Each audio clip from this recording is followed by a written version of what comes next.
Welcome to the Pink Room, a space for real talk by real women about the real issues of our day. As minorities, we're not only your day laborers. We're not only the ones that clean your houses or your hotels, right? We are human beings that have capacity to be part of every area of this country. The strategy needs to be to get into these political offices. Every election, every seat, every office. Absolutely. Yeah. Absolutely. And Teresa, if I would just like to say, I don't consider myself a minority. If the world wants to see us as minorities, because we are actually the majority, but if they want to see us as minorities, then call us the super minority. People started to post some microaggressions that they were experiencing from their professors. Wow. And hearing so many perspectives, they're like, you have to do something. If I have the resource, I'll do well as well. I'll do well just as well as others do. Don't make things easier for me. I just want the resource. That's all. And I think that's the misconception, that they think that we want handouts. We don't want handouts. We just want what the others get. That's it. Give us what you give others, and we will do just as well. Excellent. Ashley.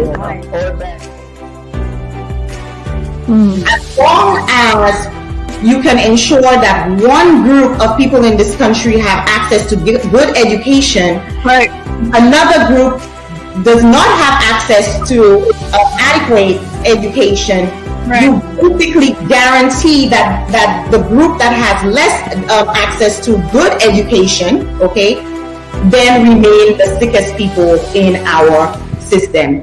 And so you have the conflation of several policies, or the absence of policies, that basically create and sustain the perfect storm in this country. That's not where your application is going to come from. Right. Humans fail us all the time. It is not in someone else. You can't find in someone else what you cannot find first within yourself. What entryways were there for someone else to come in and feed you false narratives? You have to build up those fortresses first. And when I say fortresses, I don't mean walls to block people out. I mean confidence within yourself to know that you can look in the mirror and say to the mirror, Latoya, you're loved. I love you. I love you. You are beautiful. Start your watch parties. Cast the Pink Room on your HD TVs. Post your comments in the chat. This space is yours too.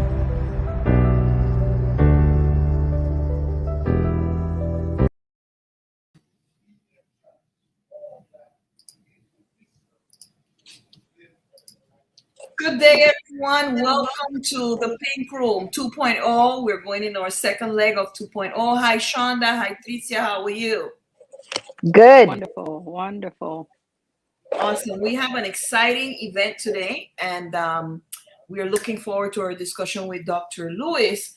And we're going to start by sharing with you some quick highlights that we wanted to share. First, let's start with our self-care question. So we want you to share one thing that made you proud of yourself this week. One thing that made you proud, not of your child, of your husband, of your friend, something that made you proud of yourself this week. We're asking you to type it in the chat. If you're on Facebook in the live chat, if you're on Facebook in the chat, if you're on YouTube in the live chat, we will screen your comment here. So one thing that made you proud of yourself this week. And before we continue, before Shonda and Tricia give us their answers, we invite you to start watch parties on your Facebook page. And we also invite you to share the link on YouTube with other people.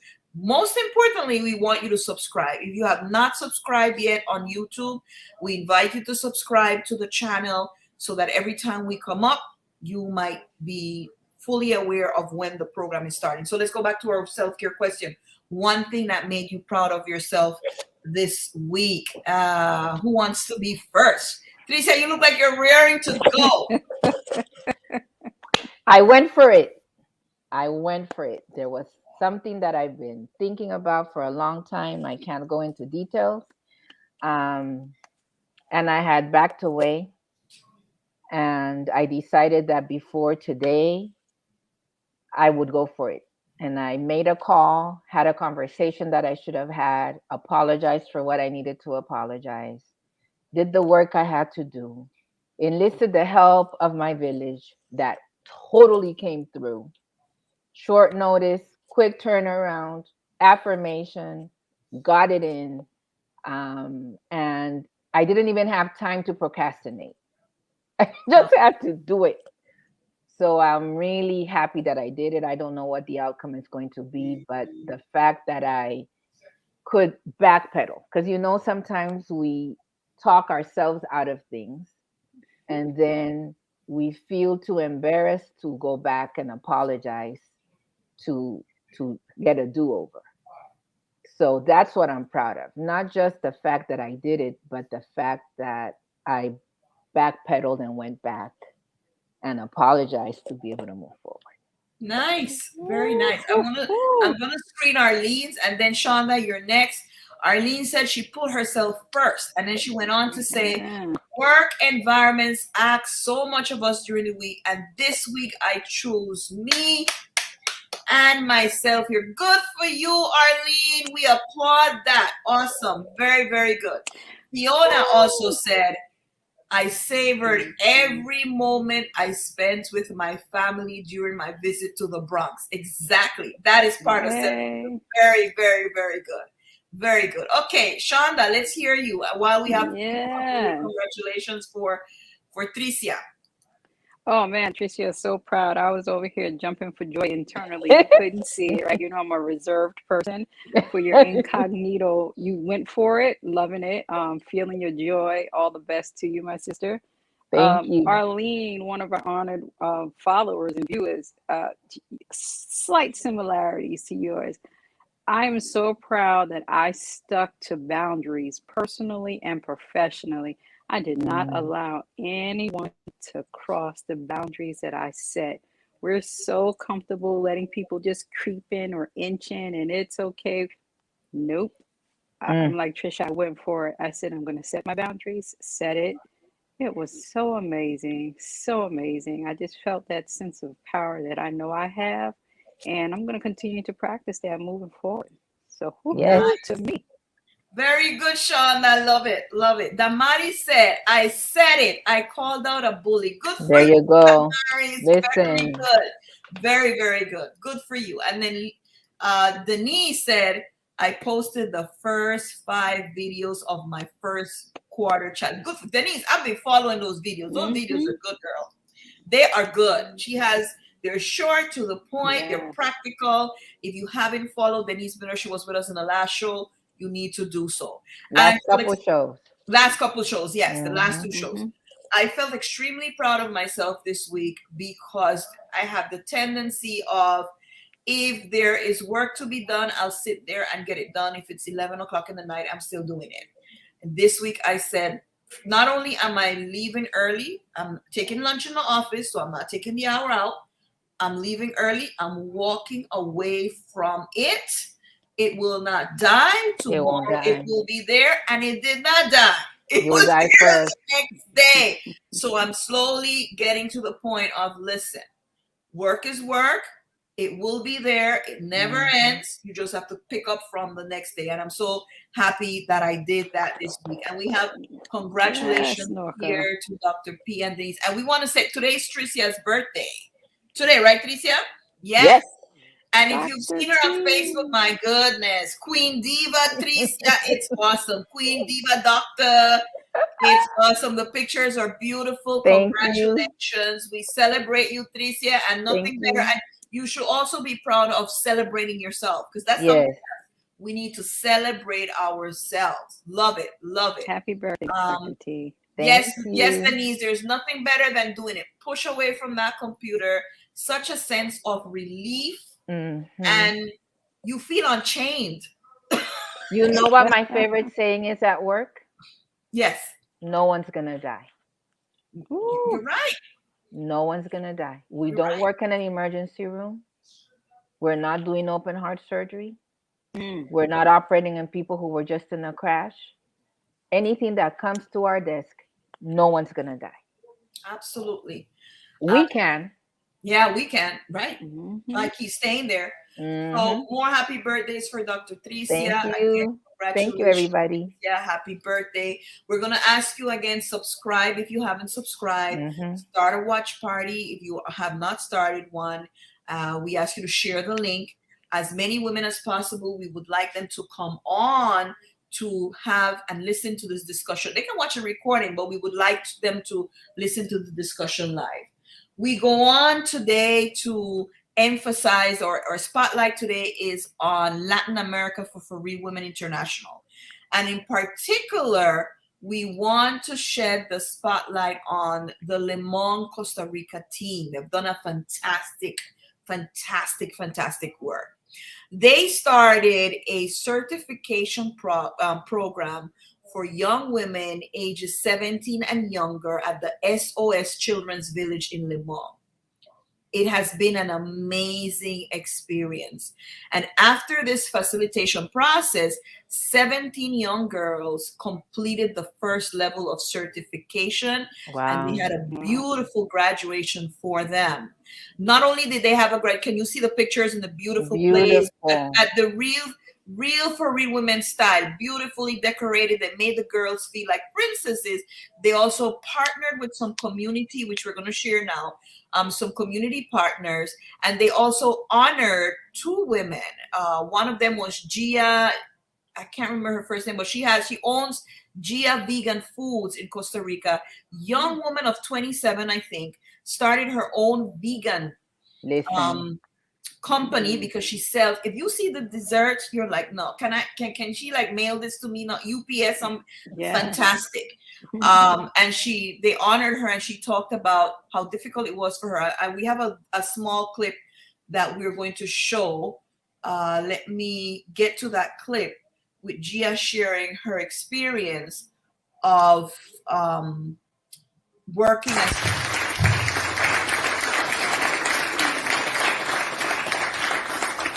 Y la última pregunta para finalizar es, ¿qué le dirías a cualquier persona que quisiera dejarlo todo por cumplir un sueño? Ok, siéndote honesta, no es fácil, o sea, es demasiado duro. Es algo sumamente rudo, a veces no es bonito, se siente feo, hay que llevarse trasnochadas. A veces uno termina en el hospital porque tiene gastritis, porque lleva días sin poder comer, que eso fue lo que me sucedió por estar trabajando demasiado sin parar, ¿verdad? Pero al final del día, cada vez que yo me acuesto, recordándome de los clientes que digan gracias por existir, gracias por hacer productos libres de lácteos, gracias por darme posibilidades de poder cantarle feliz cumpleaños a mi bebé que no puede comer leche o huevo. Gracias por ayudarme, gracias por hacerme la vida más fácil. Eso es lo que al final del día me den a mí y no el dinero. Woo! So in that clip, Gia basically shared that she ended up in the hospital with gastritis for going days without eating and starting her business. You know how intense that can be. Mm-hmm. You have to make sure that whoever invested in you or your own investment works out. And she learned from that experience, of course, but she said that it has taught her when she hears of people who say to her, thank you, because thanks to you, my child can have a birthday cake because maybe the child was lactose intolerant or allergic to eggs. You've made my life easier. Thank you for being here. That really fuels her drive more than the money, to see that she's able to make life easier for so many other persons. And the Limon team also partnered with community partners. We want to acknowledge and thank them. There's the Nefertiti group, the Ladies Unity Club, the Gia Vegan Pastries, Águilas Victoriosas, the Civic Cultural Ethnic Black Committee in Limon, and the female basketball team, Limon Sharks, very famous I understand, in the area. And the Ministry of Education, Public Education, and also they had with them psychologist Miss Gladys Lawrence, who did a fantastic job in telling the young women that they needed to embrace their identity. I think you can see in one of the pictures all the young women dressed with African elusive garb, beautiful, then getting their certificate. So congratulations to the Lemong team. I don't know if you ladies want to say anything. I think this is fantastic work. And this is the kind of work that we like to do it for women, because it's work that's going to last. You touch those lives of those young women, they will never forget what you have planted and how you have poured into them, and they will take that with them. So congratulations to President Stephanie Pinnock and her Lemong team for a job well done. And now we go to news from the world of women. There is a lot. There was a clip. I still have it there. I'm still one. There's a clip from R. Kelly, which is heavy. But we're going to go into the news that we prepared for you today. Each one of us has a clip that we want to share. Let's start with Tricia sharing with us about this mother and this assignment in Florida. So I stopped watching news during COVID because I would get my blood pressure up yelling at the TV at people's lack of awareness, intelligence, and empathy. But I recently just started watching a little bit in the morning when I'm getting ready, Jonathan ready to go to school, so that he's aware of what's going on. And news came on about a mother talking about an assignment that her daughter, who's been an honor roll student, got in school, where they were given 2 scenarios that they were supposed to answer as students. She's in middle school. And this particular scenario said, you are a light-skinned slave, so you work in the house while the other slaves work in the field. And you are a girl and you became pregnant.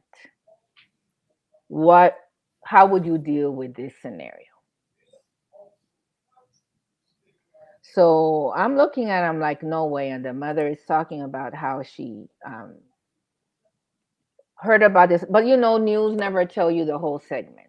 So when I saw it in on the internet, I went in to see. It happens to be the middle school that is right here in my neighborhood. Like it's right here in my neighborhood. And the mom says that her daughter came home from school, started reading the assignment, and was like, Mom, you need to take a look at this. And she thought she was asking for help. So she said, no, well, you started and then I'll go in. And she said, no, Mom, you really need to come and take a look at this. And she says that when she read it, she could not believe that they were assigning something that was so racist in nature, because it didn't just say you're a slave. Because you're light-skinned, you're a house slave and you're pregnant. And it just leads children to a frame of mind as to who people are based on these descriptions. And I just wanted to bring it here because I cannot believe that after everything that's happened. So let's say we know the time we live in, the country we live in, I know the state I live in. But after everything that's happened, you would expect people to at least be a little bit more aware of being careful in the way they present certain things, because it's not politically incorrect, it's inappropriate. And the fact that it's happening here in my neighborhood, and it's happening in school. It's not happening with high schoolers or graduate students. It's happening with young children that are just starting to figure out who people are. I just, speechless. I just couldn't, it didn't compute. So that's why I wanted to share that with us today here. Wow. I'm just going to make a slight break here before we comment, because that is just mind-boggling. I'm just going to make a short break to put up the congratulations that the Lemong team is getting. Fiona is congratulating them. Damaris, Denise, Lorraine. So a lot of congratulations for the Lemong team. Yes. Tricia. All right. Shonda, what are your thoughts on that? Oh my goodness. This is I know. just Like This is people can, 2021, yeah, and unfortunately, the world consists still of cruel people who just are stuck in their dungeons. And no matter what field they're in, no matter what profession, their personal inappropriate views of other human beings continues to surface as facts right into Mm-hmm. the classroom, even much more traumatizing again for our little black and brown children. Mm-hmm. So just here we go again. And I'm sad that that child had to experience that yeah. and try to respond to something just I'm ridiculous. proud of Teacher the should mom. be she should be Yeah. reprimanded. I'm proud of the mom because the mom went to the school board. Mhm. She didn't stay at the teacher or even at the. She went to the school board and said, "This isn't gonna work." You know, Denise makes a comment here. People who do these kinds of things wants us to know that they do not care. Yep. I totally agree with Denise. And kind of going back to what Lisa said, after all we've been through, after all that we've seen, after the outcry that was how many months, you are choosing to say you really don't care about what anybody has to say. This is how you choose to view this group of people. And then you show a total lack of creativity because the homework doesn't even make any sense. Like if you want students to engage in that period of history, that is not the way to do that, right? But it says a lot about the mindset of many people, and I'm glad the mother called. I agree with you. I'm glad the mother called it out because it's totally it is just inappropriate. Instead of leading to discussing what could probably be the repercussions today and how we can make things change, you're taking children back, trying to get them into a role that is just Exactly. And you And you know how we are. The thing that bothers me is that every black little girl that's in that classroom hmm feels alluded to. of course. hmm And everyone that isn't is looking at them a certain way. And this happens all throughout education. We've had other shows when we've talked about what that does to students when they're hearing these things in the classroom Right. and they're seeing their peers being trained to look at people a certain way. You're perpetuating Yes. that inferiority. You are less than, Exactly. right? Wow. And it's traumatizing to brains that are not fully developed. It's just Exactly. as if the Americans that were slaves here, it's like the post-traumatic slave syndrome. You still Right. have this ongoing trauma. It's Right. Yes. disgusting. Yeah. Shame on Totally. her. Totally. Maria Ressa, Philippines. Shonda, what can you tell us about this extraordinary journalist?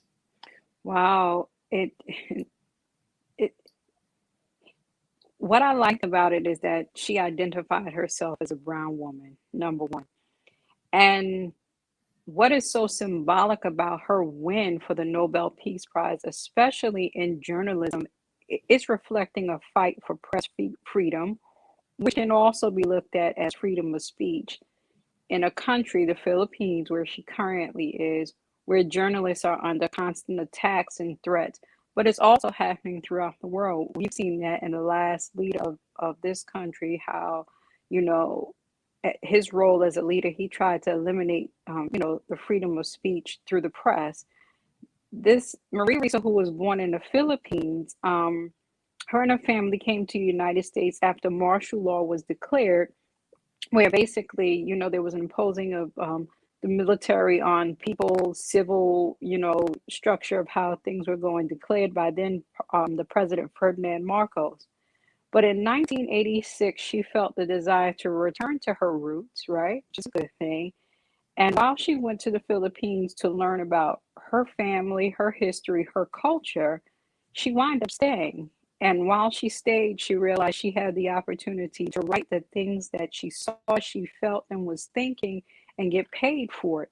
So here in 1986, she starts to search. And while searching, she became one of the most consistent reporters in that country. And as a woman, to remain consistent on reporting the spread of the government propaganda. And she didn't stop. In 2012, she co-founded a website called Rappler, which I found out she used as a play on words, rap, which means to talk, and ripples, the effects. She came up with this term, the Rappler. And here at one point, the president now, she interviewed then who Duterte, I'm going to pronounce this wrong, Duterte, reported to her that he'd killed three people. She didn't flinch. She didn't move. She continued to journal and to write so the Philippine community could see the type of leaders and or people that are running the country and in the world. She has not backed down, and she's constantly using her international credibility as well as her social media connections, because it is with Rappler. When it was developed, she went out and found some of the brightest minds in their 20s who were able to use social media. And because we know social media happens to be a place where most people search and receive their news, she used them to continue to debunk the propaganda that was being put on social media and in the world by, Duterte and his crew. In 2018, the Philippine government revoked the license to operate Rappler. And here in 2020, she's accused of a crime, but it's not really a criminal offense. It's called cyber libel. And I had to check that out myself because I'm thinking, what exactly is she being charged with? But then to find out it's not really a crime. So, of course, when you want to shut people down, you begin to create other charges and find other ways to. Now they say that this company is American run, and of course they don't want the influence of America, but they happily have followed America's governing rules. But she's being charged with that. She's also being charged with some type of tax evasion and corruption, just a host of things, just to debunk who she is and to show women, especially brown women, that you're not powerful. But she is a constant reminder here in 2021 that as a woman and as a brown woman whom she identified as, you are powerful. You do have the power. You received the Nobel Peace Prize for journalism, which is showing the ability of using your freedom to express those things that you expose in terms of violence and abuse against people, no matter where they are in the world. So right now, she may face up to 6 months to 6 years in prison and probably up to $8,000 in fine. But she has not stopped. She's continuing to be Maria Ressa, the woman who wants the world to know what's going on, and especially bring to light what's happening in the Philippines. This is a fascinating story to me, and this is why I lived in a country that was a military regime. I actually have an essay that one day I'll get the courage to publish about it. And people don't realize that even though things on the surface look good when you live in these countries, really and truly, you are living the life that they have planned for you. Should you decide to say anything otherwise outside of that, you are putting yourself at risk to die. So the courage and the bravery of this woman, and Duterte is famous. He is ruthless. He is ruthless. And to see that she, regardless of the threats, regardless of whatever time, and I'm sure putting her in jail, they're going to put her in the worst hole available, but that she still speaks and is not afraid to back down. I mean, every woman in the world needs to applaud her, because it is because of women like her that corruption in government and ruthless men like those have to back down because of their courage. So more power to Maria Ressa. The Nobel Peace Prize is well deserved. And I hope that the international outcry around the arrest and the tax and everything is enough to shake that government to back off from her. That's right. We have congratulations coming in, and I want to share here that, okay, somebody just wanted to do their check-in, but I'm going to, because we think your self-care is important. Beverly said that this week she gave herself a professional foot care after a weekend. Very good for you, Beverly Shillingford. We're celebrating that. And she also celebrates Team Limon. I don't know, Tricia, do you have any comments about Maria Ressa before we move on?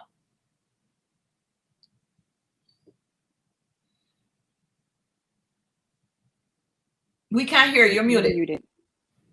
Sorry. When you find your voice when you figure out there's something you need to say. Mm-hmm.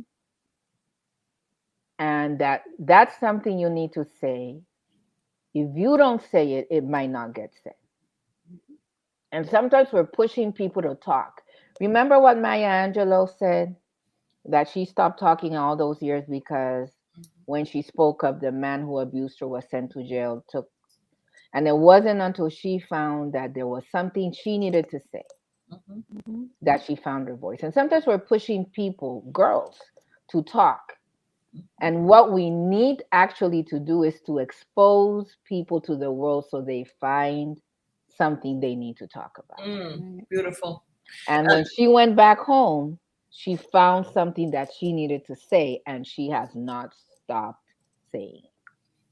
Denise says here that governments will not try to silence anyone who is not powerful. That's Exactly. right. He's afraid of her. Mm-hmm. He is afraid of her. Were he not afraid, he would not do that. Sometimes he must be willing to die for our beliefs. Absolutely, Maricela. If it means that we can save the world doing so. Thank you for that.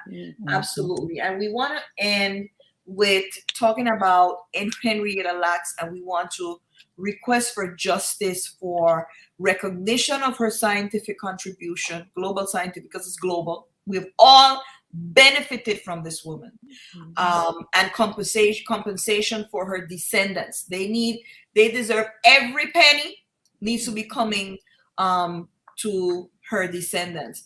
And if you don't know about Henrietta Lacks, this was a woman who in 1951 went to the doctor, John Hopkins Institute, complaining of some symptoms, and they realized that she had cervical cancer.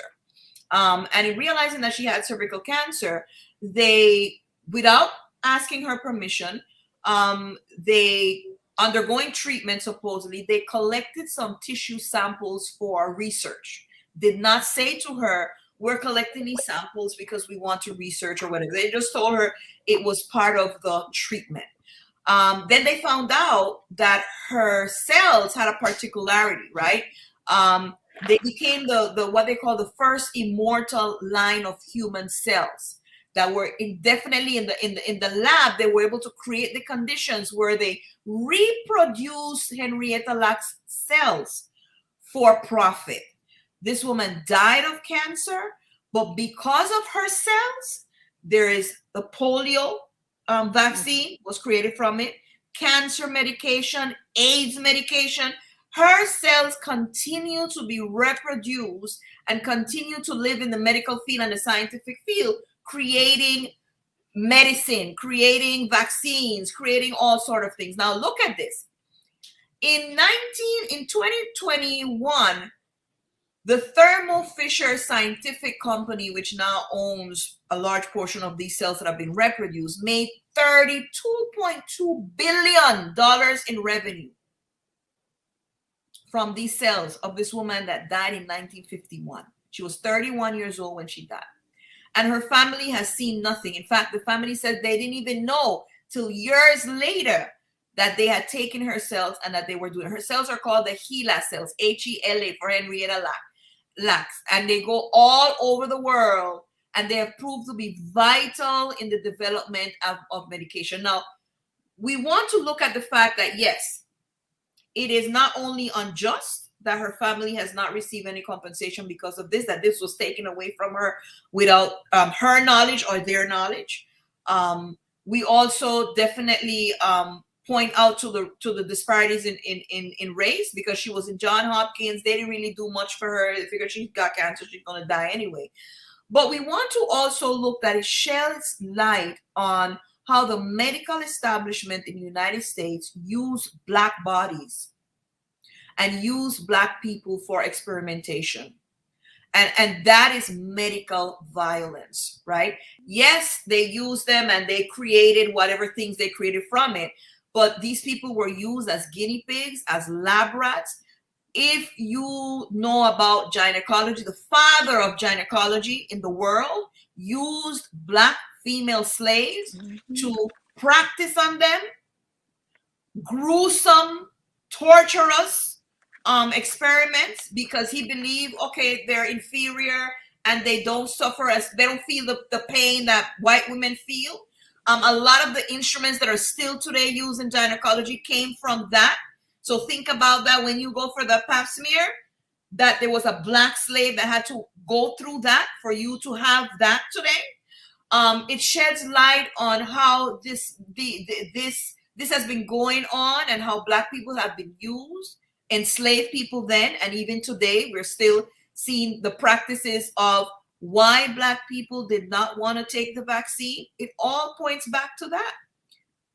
Their hesitancy for the vaccine points back to, we have been used as guinea pigs. We don't want to be used again, right? So it sheds light to a bigger issue that oftentimes is not discussed and is not taken into account in the scientific world. We believe that justice to be done. Well, the World Health Organization last week brought her family together, and they had a ceremony for her in Geneva. But the fair thing should be that they compensate them.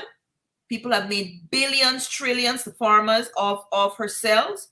And the fair thing is also that there be recognition written down in all over the history books and scientific books that these cells came from this woman without her knowledge. Any questions anyone would like to, any comments anyone would like to share at this time? How does the poem go? How do I love thee? Let me count the ways. Let me count the ways. The hesitancy does not come only from history. The hesitancy from history is united with current experiences. I spoke to one of my family members today who had a surgery. The surgery got messed up. The physician does not recognize that it was an error. And when she asked for medication to help alleviate what she's feeling, the physician denied her the medication. And this family member had to go to her personal physician, who is also a minority. And this person said there's absolutely no way. And less than 30 minutes later, the surgeon's office was calling my relative to say, you can go pick up your prescription in such and such a place. And the fact that she was not given the medication stems from racism in believing that women of color who ask for help are doing it because they're addicted, or to give it to a family member because she must really not be in pain. Not saying, without counting the fact that the reason she's in pain is you messed up the surgery in the first place. This isn't just historical, and that's the point I want to bring. Right, and let's remember we had that. Right, let's remember when that doctor died in the summer, and she recorded it. This doctor telling other doctors, "I need this because I have this." It's been about almost a year. Right, it's been almost a year since she died. Right. So this is recurrent. This is recurrent. And the fact that we want to erase history. The fact that we want to erase history, like why do we need to keep bringing this up, is because the generations that are sitting in our classrooms today, that's right, some of them have never read a newspaper in print. They don't know what that is. I taught a class yesterday when they didn't know, when I put electricity as part of the cost for food, the student asked me why do you, and I said, because you need to pay for electricity. No, but houses come with electricity. Oh my goodness, no. Okay, so that's why that's why the need for the recognition. That's why the need for this in the textbooks, because if we don't do it, it's not just about, it's in the past. It will repeat itself. It continues to repeat itself. Absolutely. I agree that go ahead, Norka. No, go ahead, Shonda. Look, in addition to the global recognition for her immortal cells, this should be a global life lesson to all women throughout the world. Be aware of your rights when we visit any medical professional. And the more rights we know, the more we teach it to the generations thereafter, the more prepared we are to prevent the abuse of Black and brown bodies that continue to take place. It's truly a lack of respect for our bodies, as if we're not human. And the fact that a lot of us just don't know our rights, and we are not used to speaking up. And you know, when she went in, she had no clue that this is what they were doing to her. And But then her let's remember it was 1950s. I don't even think had the there right was to just no know, speaking up. probably. She Exactly. probably didn't even have the right to know what was happening. So That's I right. think it is definitely a global lesson that now Right. we know that we have the rights to know about any and everything and ask any question, no matter how uncomfortable that professional, that doctor may feel. You have that right, and you also have the right to choose to not to be there. So big pharma is a big business as well as these doctors. So yeah, we got to take it as a global lesson as well. I invite everyone to read the book, The Immortal Life of Henrietta. It's a very powerful book. And what was shocking to me that at the beginning of the book is shared that her family, her current family members did not even have health insurance. Did not even have health insurance in the 2020s. And people had been making trillions of dollars off the sales of their descendant. I want you to understand the disparity of it. This is huge. But Norca, it's a miracle that we even know. It's true. Yes. And we need to have someone in the midst of all of this, somebody kept a record.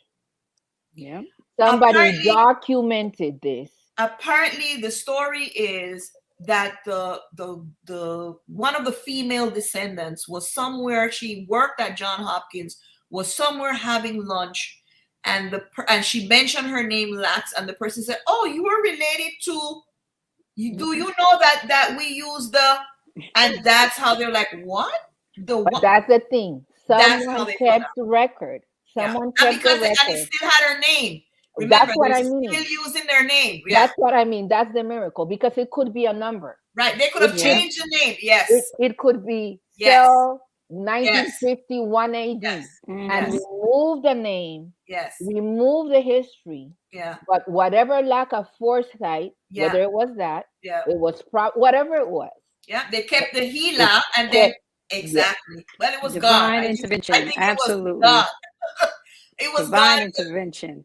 Right. I think it was divine intervention because God knew one day y'all gonna have to pay for all of this. Let me just read some of the comments. Maricela says something very powerful. Imagine how many Henriettas are out there.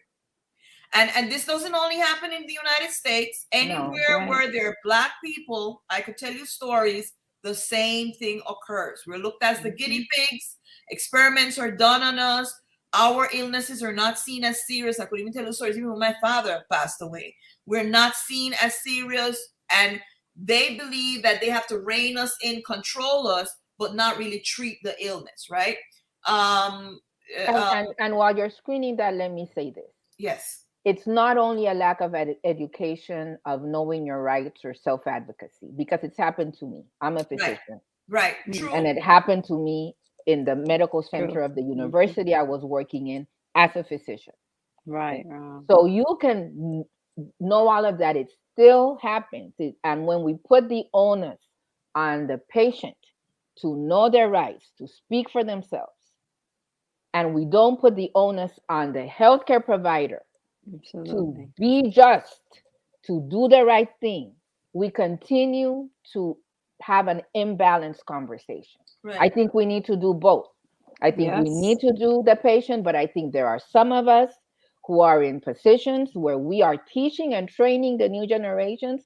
We have the obligation to bring this to these new generations so they know what is appropriate, what is just, and that this isn't right. And if you're not teaching, but you are in a place where you can speak up against disparities, it is your responsibility to do so.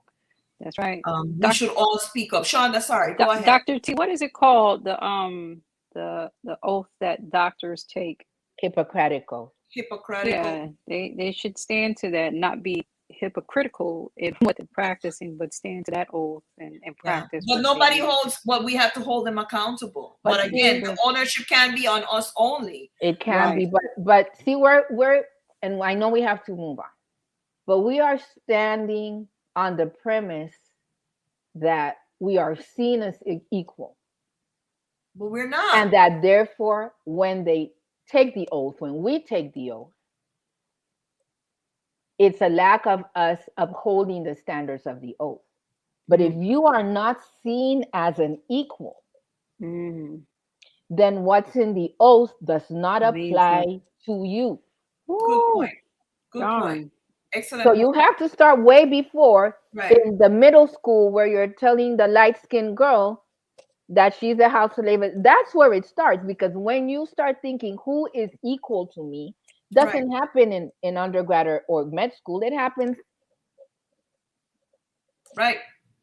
It's before that. Birthday, so let's talk about the teacher in primary school who missed the opportunity to, let's talk about the critical race theory classes that should have happened. That's what I'm saying. Yes. We're trying to solve a problem way downstream and putting again the onus on the patient, on the Black community, instead of doing it way upstream. Right. Absolutely. Right. And by the way, the state of New York, along with California, have taken the decision in their Department of Education to incorporate classes. California is going to do it in high school. Every person to graduate from high school must take a class on ethnic and race and ethnic issues. In New York, they're going to incorporate it throughout, I think, third grade onward. I was sitting in a committee yesterday where they were talking about what they're going to incorporate, because the belief is that every child needs to see themselves represented, one, and two, every other child needs to know the history of the children. And I think it's fantastic. So yeah, we have to start way down the line. I want to read a couple of comments here. Denise says she remember refusing to allow experimental brain surgery on her mother when she was in coma, because she was considered brain dead, but was responding to my voice and my physical closeness and the physician's presence. That is true. Damari said, thank you, Dr. Tricia. I experienced 3 misdiagnoses in the last 3 years. Oh my goodness. How can I know my body better than my medical practitioner and specialist? Because I became my own advocate. Yeah, inhumane is just putting an eye. Yes. So many comments. You're putting it lightly. That's what she wanted to say. So many comments here. People need to learn to ask questions. Absolutely true. So there's so much here that we could go on forever about this, but I invite you to read the book. The book is fascinating. It's simple to read, but it really gives you an insight as to the disparities. And just as a woman feeling that this was just a grave injustice that continues to happen. Her family needs every money in the world. I mean, every money in the world needs to be coming to them. Not only the money. And I agree with you with the money. I agree with you with the money. Right. But there are people in her family who need to be, their education needs to be paid all the way through their PhD. All the way for the next generation. They need to find the STEM kids in her family and make sure that they are part of the research world. Exactly. Because that money can be spent and wasted. This money needs to be invested in the education and the future of her family members. Agreed. So it doesn't get just gone.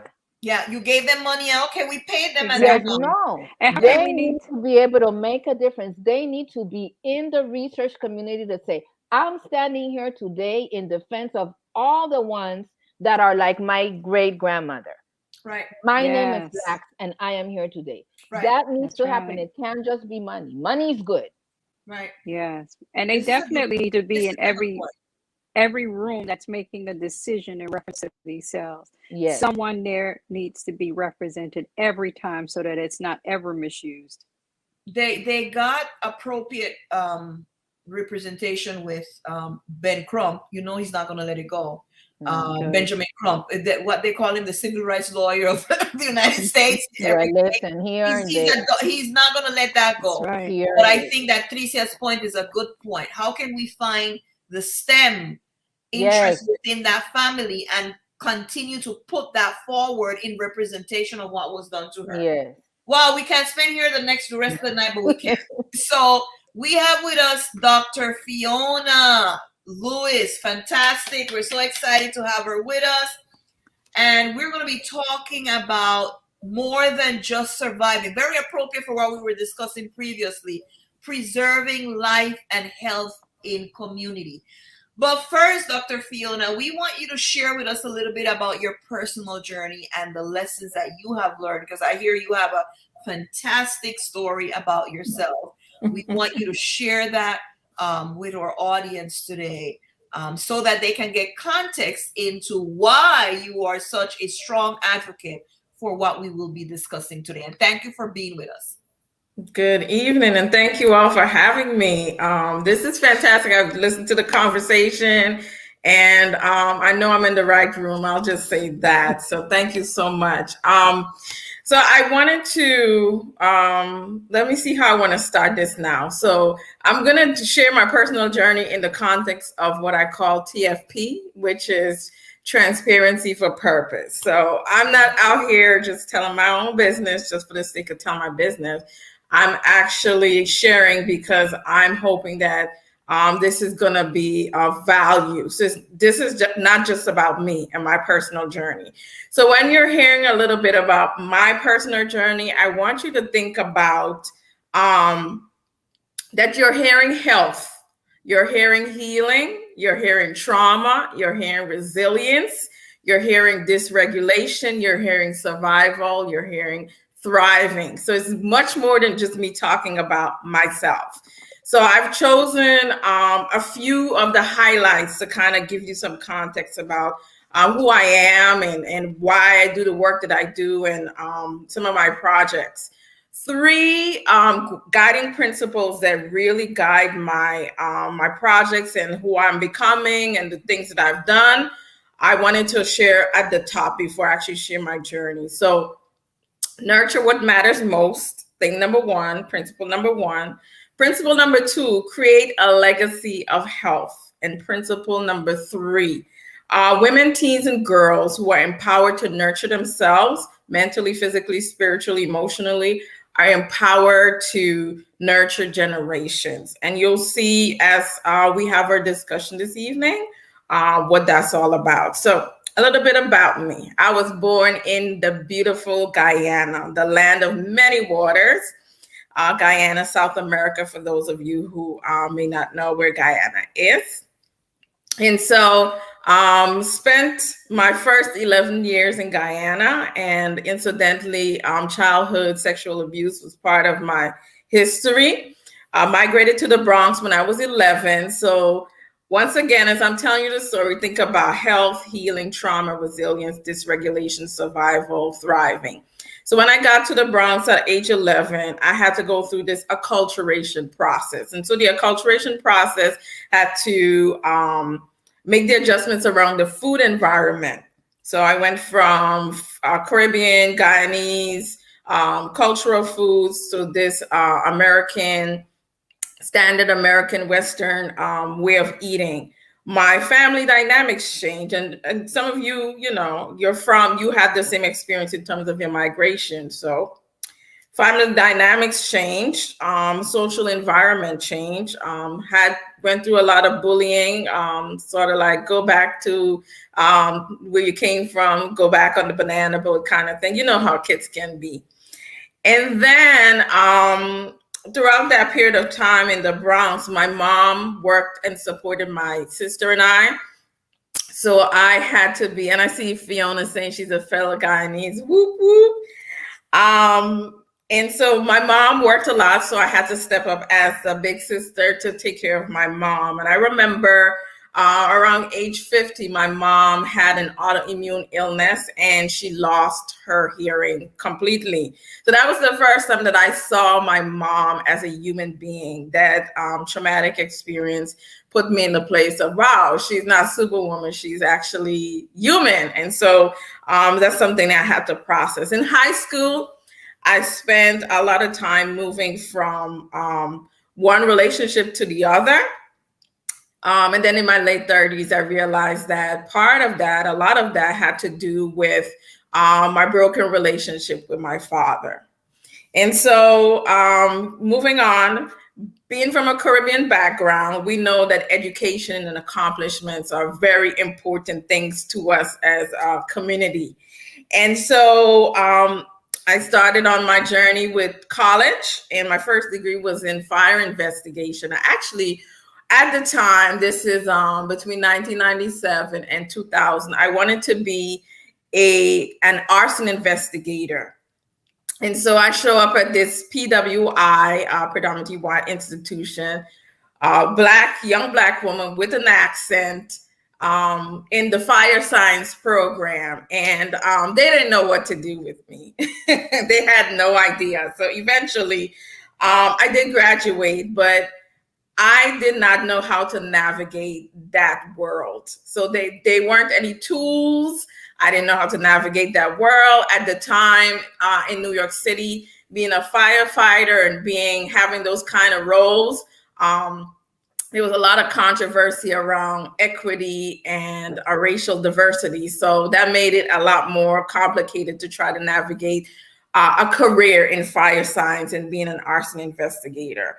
After that, I kind of felt myself feeling around a little bit, and I wanted to actually still stay in sort of like law enforcement. So I tried to join the FBI, the ATF, but once again, being a brown girl from the Bronx and not really having much exposure and tools and mentors, I couldn't figure out how to navigate that system.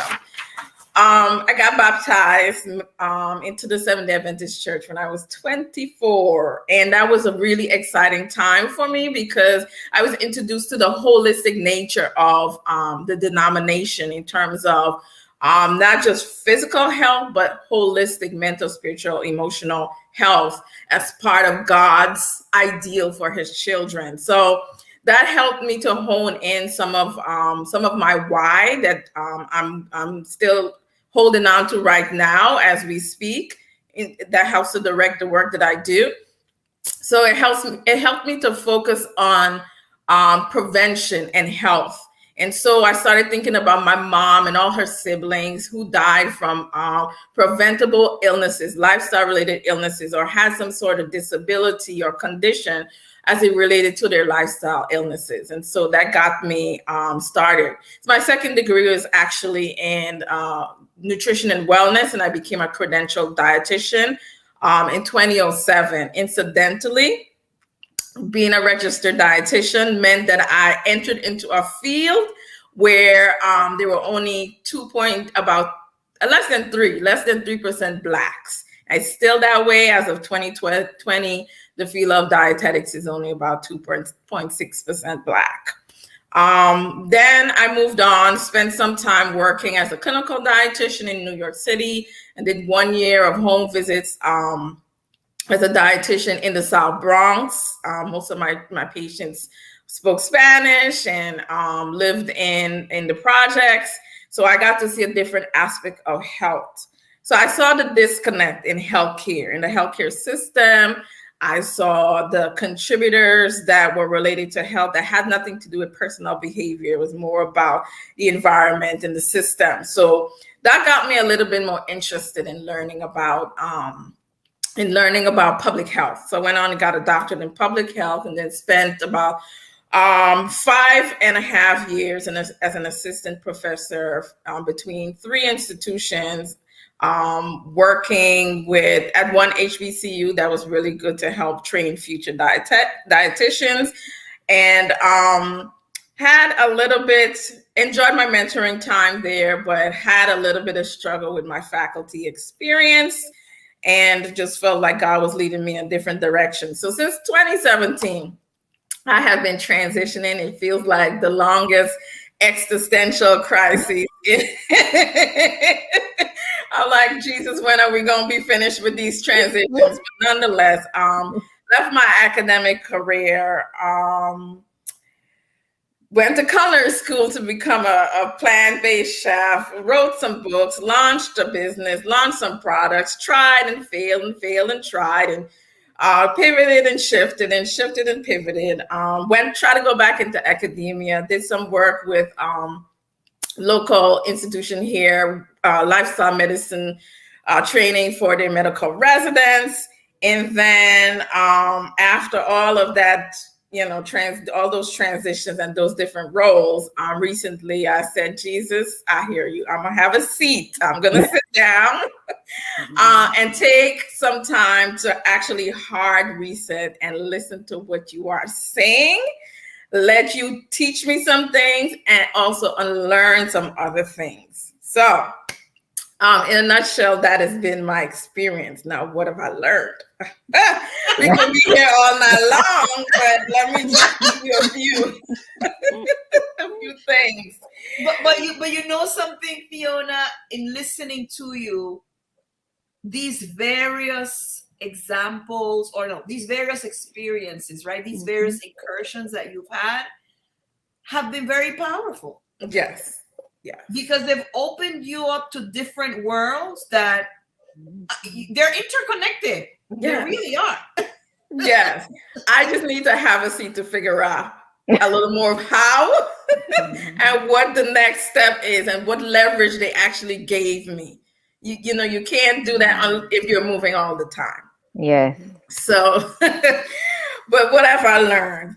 Thing number one, child, don't even attempt to live life without God. Just don't do it. Wow. It's not going to turn out well. Thing number two, strive to be authentic, because living with the knowledge of self-betrayal is not worth it. Woo! It's just not. Self-betrayal is not a good thing. Thing number three, Dr. Phoenix. Dr. Yes, ma'am. You need to spell that number 2 a little bit better. Yes. You need to be more specific. Okay. Because not everybody who is living in self-betrayal even knows that's what they're doing. So Right. please flesh that out a little bit more. Okay, let me see if I can give an example. So because I've moved in so many different roles and worlds, I've had to be adaptable. So in my undergrad, I had to spend a lot. I was the only Black female and 2 Black people in our program. So I had to become, for this fire science thing, I had to disassociate myself, become whatever it is I needed to become in that environment. I move on to teaching. And in that sense, I had to become, again, whatever it is I need to become to be successful. I had to give up joy. I think she got frozen. Love, life, and because you need to publish and perish and whatever, So when I'm slowing down now to think about these things, I am just like, but that's not you. That was never you. Wow. So in every environment I move in, people tell me I'm adaptable, and that's wonderful. It's a good trait to have. But the danger with being adaptable is that you can adapt to your environment, lose yourself. Yeah. And then you all of a sudden, when the dust settles a little bit, you are so unhappy with yourself because none of that is you. Wow. You sent your representative, or you sent the projection of what other people projected on you, what they wanted you to be in that situation. Right. So hopefully that adds a little meat to that one. It does. Thank you. Yo, number 3, the Phoenix phenomenon. We were created for change and continual renewal. To take it to the Jesus squad, that's the process of sanctification, right? And so we have to have the courage to change course, to pivot, to shift, to become without apology. We can't be limited to the expectations that we have of God, of how He's led us in the past. We can't be limited to the expectations of how others see us or how we see ourselves. Like, we have to remain open, and we can't listen to the shade of, well, you changed. You changed has to take on another connotation. It has to be a compliment. It can no longer, we can't interpret it as shade. If we're gonna evolve and shift and actually become the people who we're supposed to become, the women we're supposed to become. Thing number 4, trauma is not an experience that only soldiers have. That's right. Unprocessed trauma affects every area of your life. That's right. So if you don't engage in I'm going to say we, because this is about me. This is what I learned. If we don't engage in the healing process, our lives become a series of trauma-based responses through our decision making. We'll say that again. Say that again. Yes. So if we don't acknowledge the trauma, and trauma being any experience that we did not have the tools, the emotional capacity to cope with or to handle, not that we went to Afghanistan or experienced 9/11 or whatever. Trauma is happening. Everybody got trauma. Every color, everybody, right? And so, but if we don't acknowledge that, engage in a healing process to start acknowledging it, what's going to end up happening that we live our lives. We may live our lives with a series of decisions that are actually, we think it's us, but it's actually our trauma. So the trauma shows up in the decision making that we actually live out. So stuff.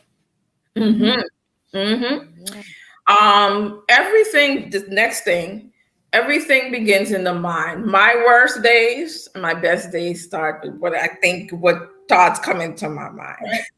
I see it all the time, and it's just like, wow, okay, so I'm working with my thoughts. I'm working with my therapist, with Jesus and my thoughts. So thing number 6, there is power in language. Having the right language to identify or define our experience actually matters. So in other words, identifying it actually helps to normalize it so that we don't think we're the only one.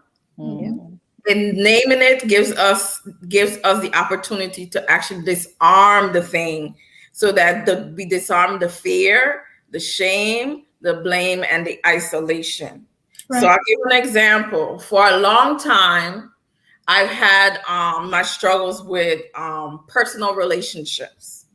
And I just could not understand. Something's wrong. Like, this is like weird. What's really going on? Years and years, like, what's going on? So one time I took therapy seriously and I went to the therapist. She starts asking questions about my family of origin. And then she starts talking about attachment. And then she starts talking about secure and insecure attachments.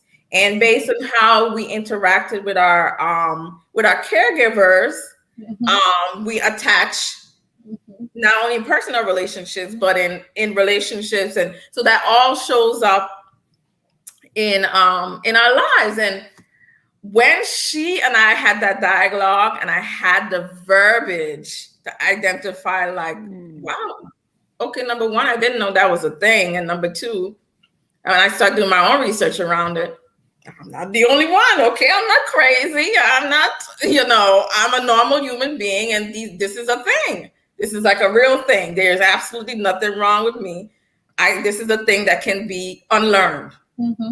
Right? So we need to give language to things. We need not to be afraid to call it what it is, to learn what it is, because part of the healing is to actually learn what it is. I can't heal what I know.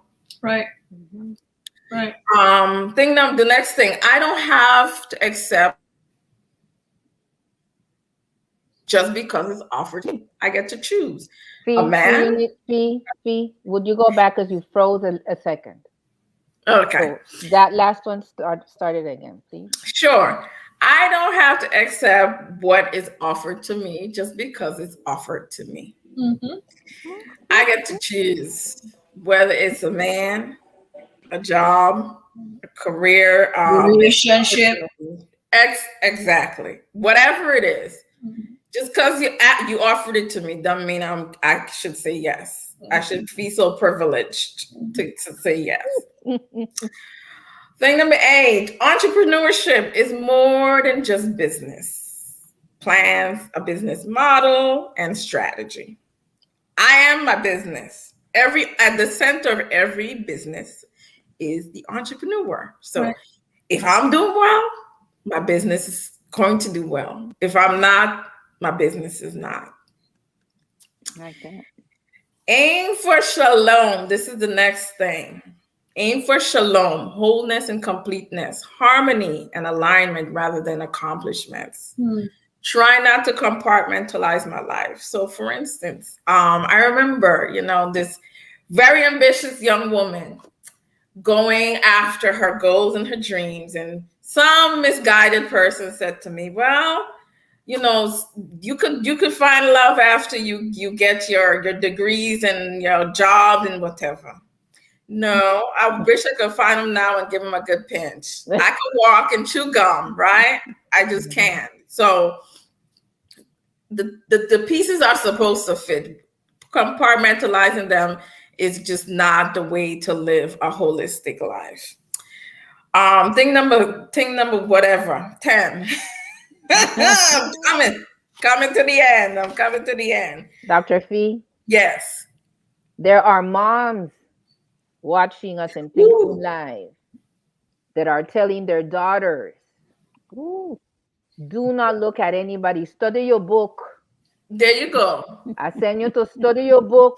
And as soon as the book don't study them, say, where you my grand picnic? That's it. That's it. That balance also has to do with the conversations that we as parents have with our children, sons or daughters, about expectations and having conversations that are solely placed in an ideal world, right, and are never realistic, right, and they are living real life, right. It just sets up so much dysfunction when you finally get to the end of all the earning and the having and the building and the creating, and then you have this void still, and so you're trying to fill it, and depending on how much emphasis you put on it, it starts to create all these other issues with your emotions and your contentment and your quality of life. It was all meant to be interwoven. You can absolutely, don't know what God has planned for everybody specifically, but you can absolutely, I would say you can absolutely, that young girl who's listening now, you can absolutely get an education and interweave, I should say, the other aspects of your life. Please don't wait. Please don't wait. I remember all the times I would say, deferred gratification. I made up my own reasons for why I should wait. And hindsight is 2020. Do not wait. Definitely stick to what you were doing, but try to integrate it. It's much better to try to integrate it in the beginning, early in your life, is to try to integrate when you're now quote unquote strong, Black, independent, la la la la. That is so revolutionary. And I know we have a lot more to cover. I don't know how many more lessons you have, but that alone is so revolutionary. Because as women, we have been taught generation in, generation out. Do school. And let the relationship, if you're interested, that is not as important. Leave that to the end, right? And you're bringing up a very good point that oftentimes we do not allow ourselves to grow with the partner. Right, there it is. We are self-made, and he's supposed to be self-made, and then these two self-made people came together, and we did not grow together. We did not see each other in our growing pains. It's such a deep thing you're saying here. Such a deep realization that I'm coming to, and I'm thinking about, people that I know who perhaps did the self-made thing and then came together, and now it seems to be like there's something lacking. Right. Wow. And I remember your post, I think it was earlier this year, Norca, when you posted your anniversary post. That had me going, because to see you chronicle the journey I think there's something really special, as you're alluding to, the journey of two people coming together and building and growing and not having it all together before, they come together. But that took courage, because I was there at the beginning. I was there at the beginning. And that relationship didn't happen without powerful forces trying to undo it. That's right. That's right. Listen, let me just give you an example of what Tricia is saying. My father is a minister, right? I grew up in a ministerial home. Uncle's minister. But yesterday when I went to college, people felt that I was not appropriate to be a pastor's wife. And people tried to discourage my husband from dating me and marrying me. Now, if there's anyone who knows about ministerial homes, it would be me. But I was too vocal. I had too much of a mouth. I had too much of a mind. So Tricia's point here, and that coming together took adjustments. But I'm glad we came together when we did, because the growing pains we were able to, and it wasn't easy. It wasn't as if, everything flourished. We had to learn. We had a lot of, but we grew together. And I'm wondering, if I had not done it then and I had waited, would the relationship be the same today? But the thing is that we are asking what Dr. Fiona is asking us to do in all of these different things, especially in this step. And what we in the Pink Room are wanting to encourage, especially young women, to do, takes courage. At a time when you don't trust your own voice. Right. When you're being told you're too young, you don't know enough. And do school first. Yes, you don't know enough. You can't really think about your future because you don't, you know no better. Listen, I'm not saying don't listen. But what I am saying is you need to have the courage from your young to understand who you are, to another point of what Dr. Fee is saying, to say, this is me. This is who I am at my core. This is what I think I need to do, and to fight for it. It takes courage at an age when you're not encouraged to be courageous. You're encouraged to be submissive. So it's counterintuitive. Even at home, we know. Right. Even at home, we are encouraged to be obedient, submissive, docile. And not courageous, right?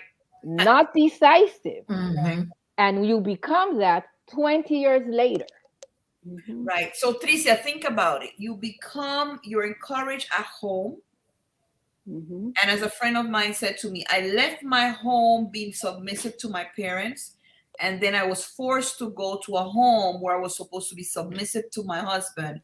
How do you now expect me to have a voice? Right. Yes. That's to me, that's the kind of distortion we create in women, right? And then we say to them, I like what Holly said. I was told bees and two bees don't go together, boys.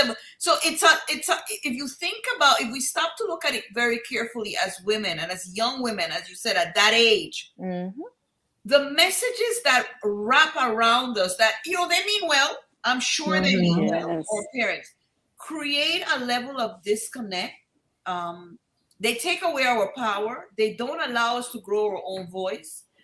No wonder, we go through some of those things that we do. Anyway, we're interfering, Fiona. Go ahead. But if I could just share, go ahead, Shonda. If I could just share too, this thing that I've been saying lately, when we see this continuous cycle of damage and trauma that takes place, somewhere along the line, I begin to say it becomes a part of the DNA. That it's literally in the blood, that generation after generation, we have continued to believe it, live it, share it, and that it's so it becomes a part of what is birthed out into our community. That this is the stories that are part of us, and it's almost as if we have to change that DNA somehow.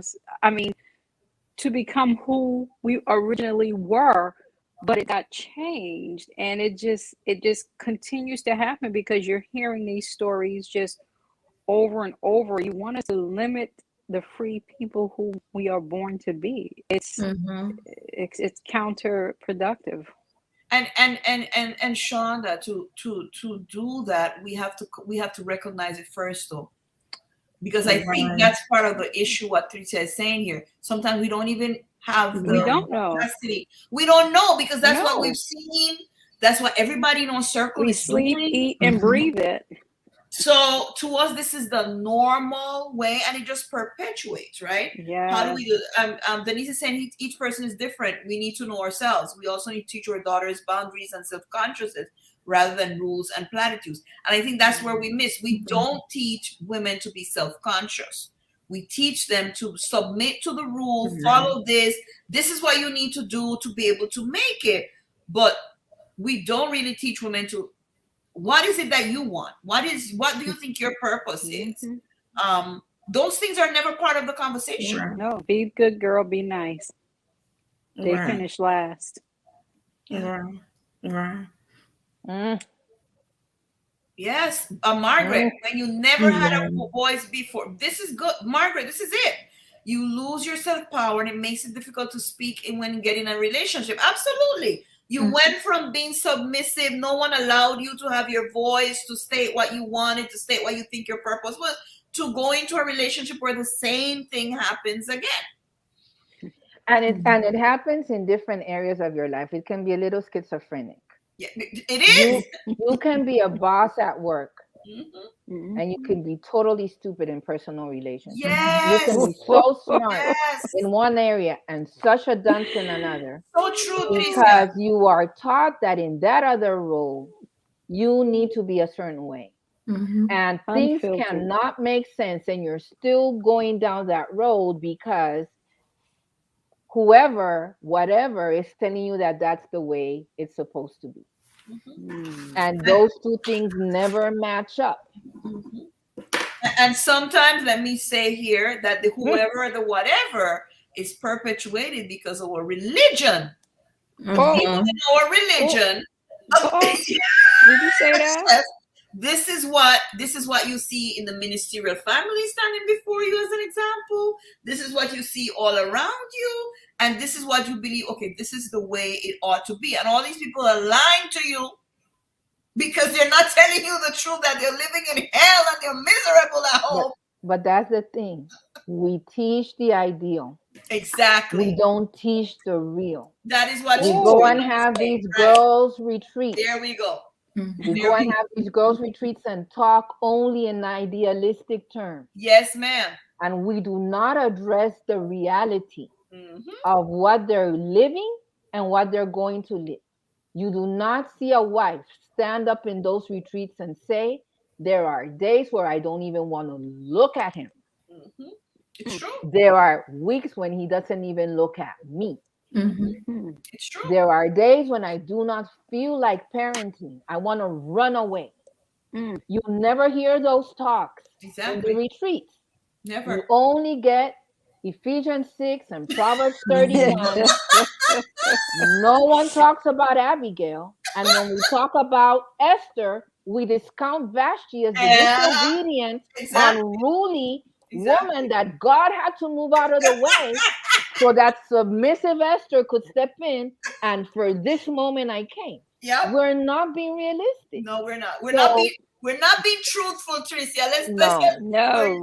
You're not giving the tools. You're not. I have a thing that sometimes I hashtag. If you follow me on Facebook, or you're with me on Facebook, sometimes if I put some truism that I believe about the church, I say hashtag stop the lies. We need to stop the lies. People, we need to listen. God is not believing the lies. He knows that we're lying. We need to stop the lies. Absolutely true. Absolutely true.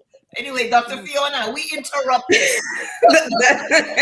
That's all right. She knows this is how we roll. I know where I am. I know what room I'm in.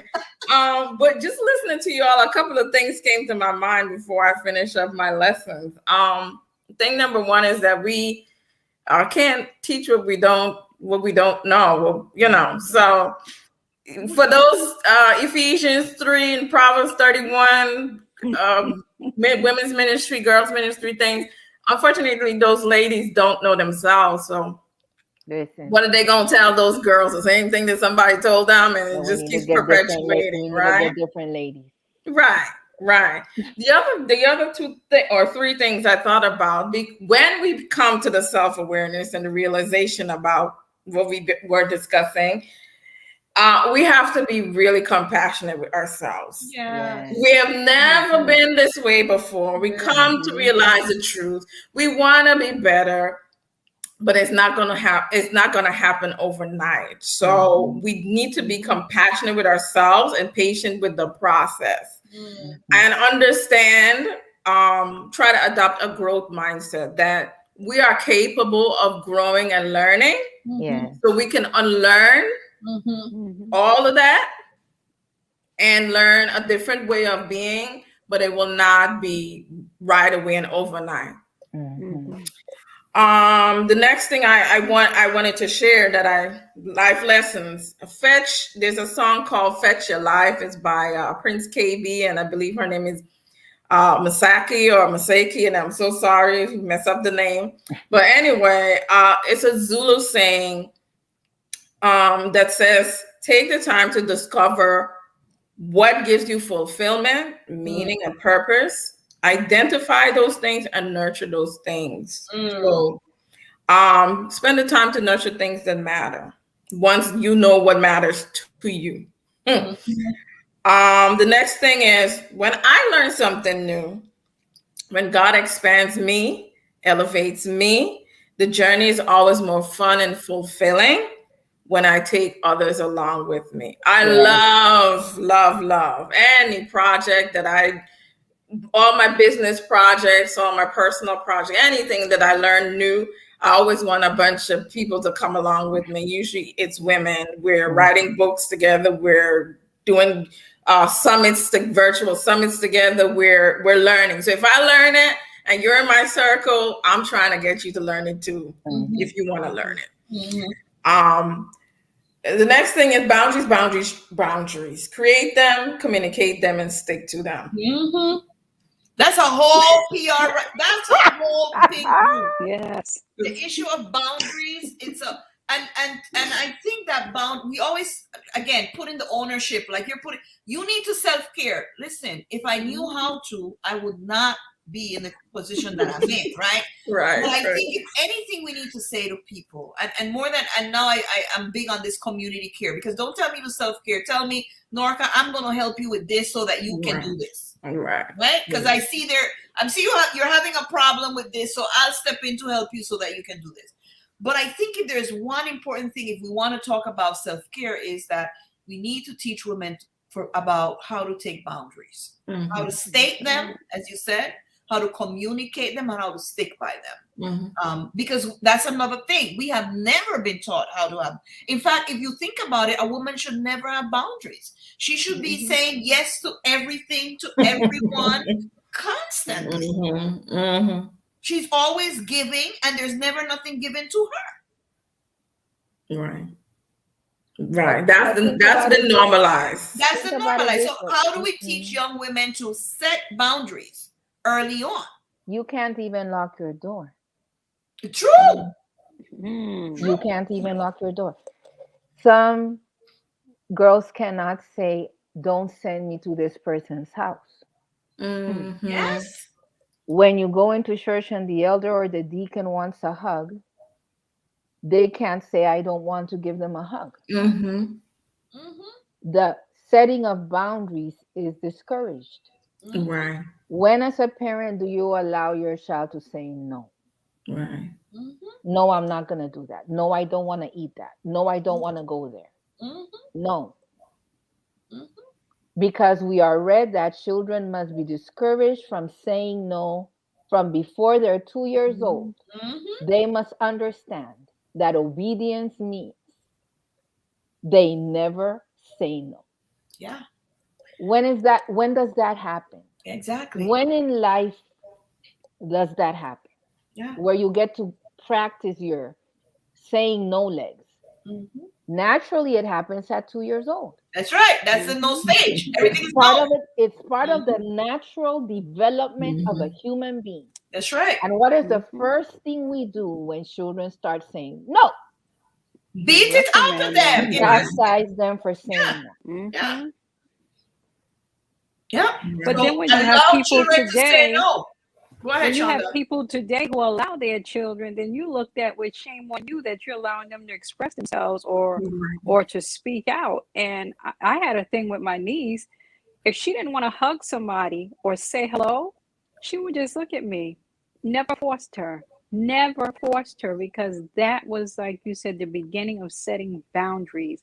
I was glad that I was able to do that, so that as she got older, she can learn to say what she needed to say when she needed to say it and have her boundaries. That's right. That's right. That's right. And especially in the environments that we live in, we cannot state it enough. We need to stop taking away the power from more girls. And letting them feel that anybody can rub on them, hug on them, kiss them, lift them, sit them on their lap. No. It starts with that. No. Agency. Exactly. Agency. And I It had a doesn't matter conversation. who gets offended. I had a conversation last week, and somebody asked me if I believe Bathsheba did not have part to blame in what happened with David. And I said, that's like me telling you as a black man that you are partly to blame when the police profile you and stop you on the road. Same thing. Oh. Same thing. Ouch. Yes. Ouch. Same thing. Agreed. So the practice of helping our children to develop that voice doesn't mean that we are raising unruly children that nobody can manage. It's helping them to understand how to use their voice. Right. It's helping them to know how to appropriately set boundaries. Right. So they can know when they have agency and how to express it, and when they need to back down and ask for help and support. You're not going to stand up in the middle of the street and tell the policeman that's pointing the gun at you, no. That's not the moment. That's right. Right? That's So, right. but if we suppress this from age 2, we never allow them a safe space to develop the skills to be able to deal with adulthood. Right. And I think that from what Dr. Fee is sharing with us today, if we do not learn how to do these things when we're growing, we're going to learn it. It's just going to take us a longer time. Or we will die. Life will teach it to you or kill you. That is what I fear. That is what I fear. Right. So, Dr. Fee, we're going to go into some of the things that we have. I see the chat percolating. We haven't gotten into the full discussion, but we have maybe about 20 more minutes. But let's get into health communities of color. And I love that you had all these different experiences in all these communities of color, and you saw so much. So when we think about health in our communities of color, please disabuse us of those myths. And what is the reality? What is genetics? What is learned behavior? And what is even, we didn't even add this, but what could just be racial disparities? What is the truth about health in our communities? Because often we are made to feel as if we're all going to die awfully, because every one of us is going to get diabetes. Every one of us is going to get high blood pressure. Every one of us is going to get cancer. And because you're black. Because we're black. Exactly. And the reason that is given is because we're black. Right. So when I thought about that question, I prepared it from the point of view of we're having a family talk. So I am well aware of, the larger picture where it's not just our personal behavior. Their health is an interaction of environment, organizations, government, policies, lived experience. But I wanted to present it from a point of view of us, family to family. So let's talk about, and I lumped it all together, let's talk about some of the myths that I think we should address family to family. There's no blame, but myth number 1, lifestyle related illnesses, and the disabilities that accompany them. So, for instance, type 2 diabetes, which is prevalent in our community, and its comorbidities, the conditions that follow, the blindness, the amputations, the kidney failure, as well as other lifestyle-related diseases like high blood pressure, heart attacks, obesity, that because they run in our family, there's nothing we can do about it. So that's a myth, right? It's a myth. So in the conversation, the first takeaway I want us to have is genetics will load the gun, right? But lifestyle and behavior and environment will pull the trigger.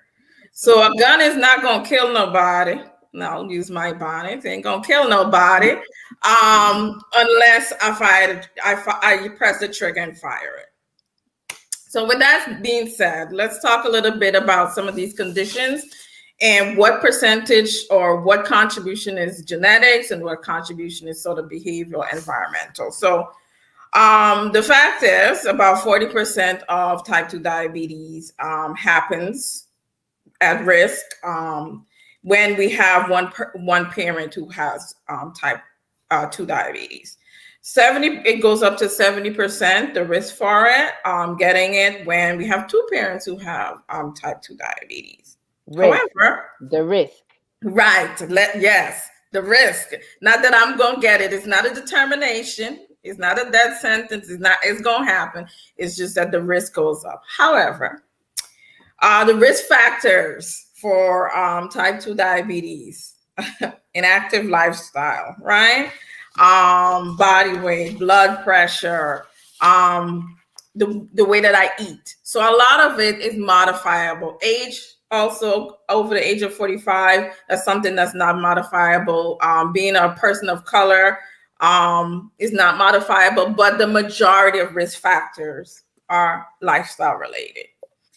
When it comes to obesity, about 40 to 70% of obesity, genetics contribute to it, to the risk of it, not getting it, not being overweight or obese. And then with high blood pressure, about 33 to about 57% of the risk is actually attributable to genetics.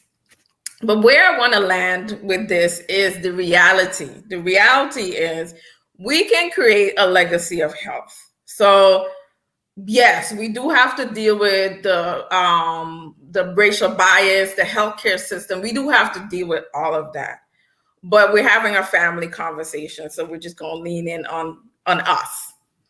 So I said that genetics loads the gun, but lifestyle and environment and behavior pulls the trigger. So I wanted to land on epigenetics. Epigenetics is big. It's a newer science, but there has been strong evidence to show associations between our lifestyle, our behaviors, and these and other health conditions. So what is epigenetics? It's basically the study of how our behaviors, our choices, our environment cause modifications or markers in our genes, right? They change the way our genes are turned on and off. So I'll give examples.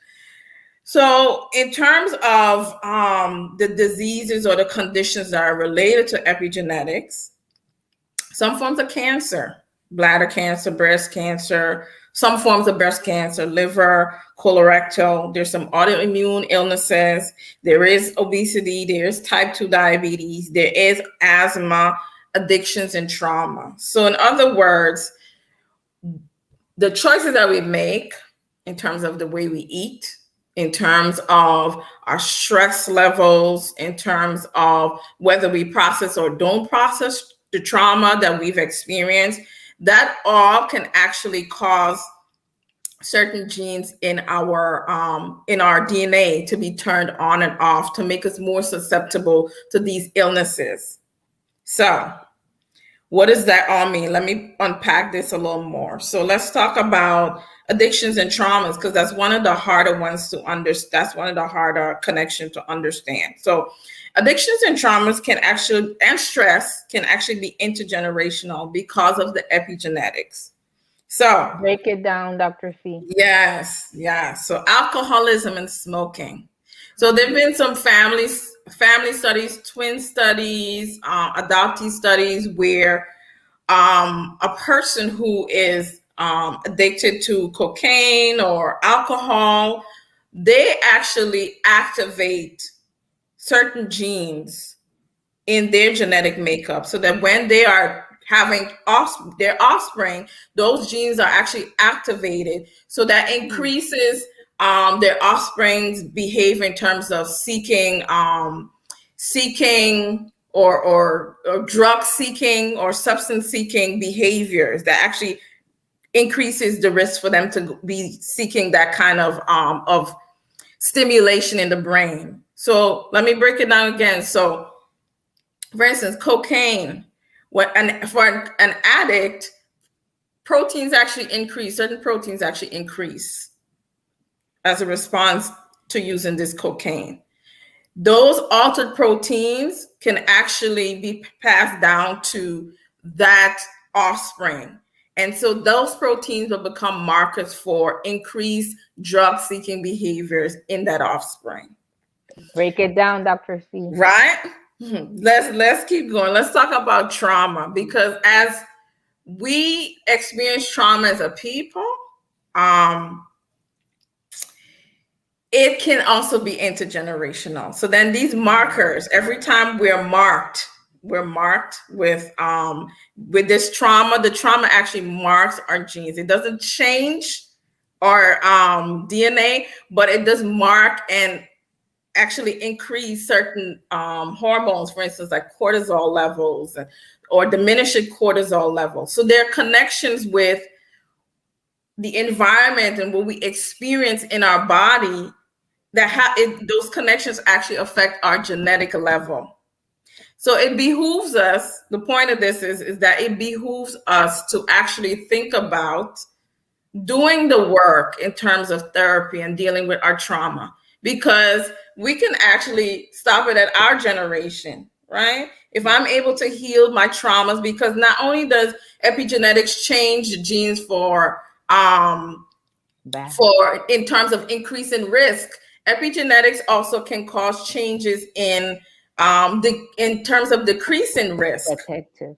Right? Yes, it can be protective. So it's not just that, I experienced trauma and so it increases my child's risk for trauma because it marks my DNA in a certain way. It can be that I found the healing. I know how I have the coping skills, the mechanisms to handle trauma, to deal with it, to heal from it, so that I don't pass that down. It means that for type 2 diabetes, right? I can deal with it head on with my lifestyle. And so the next time, when I produce, there are no markers there anymore. That gene is turned off.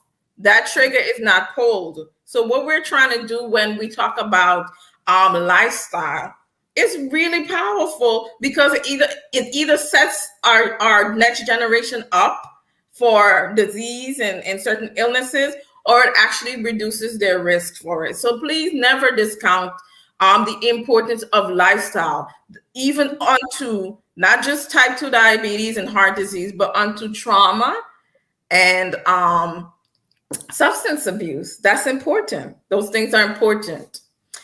One of the things I also wanted to share, I always say, once again, a tagline of mine: women, teens, and girls who are empowered to nurture themselves mentally, physically, emotionally, spiritually, empowered to nurture generation. So nutritional epigenetics.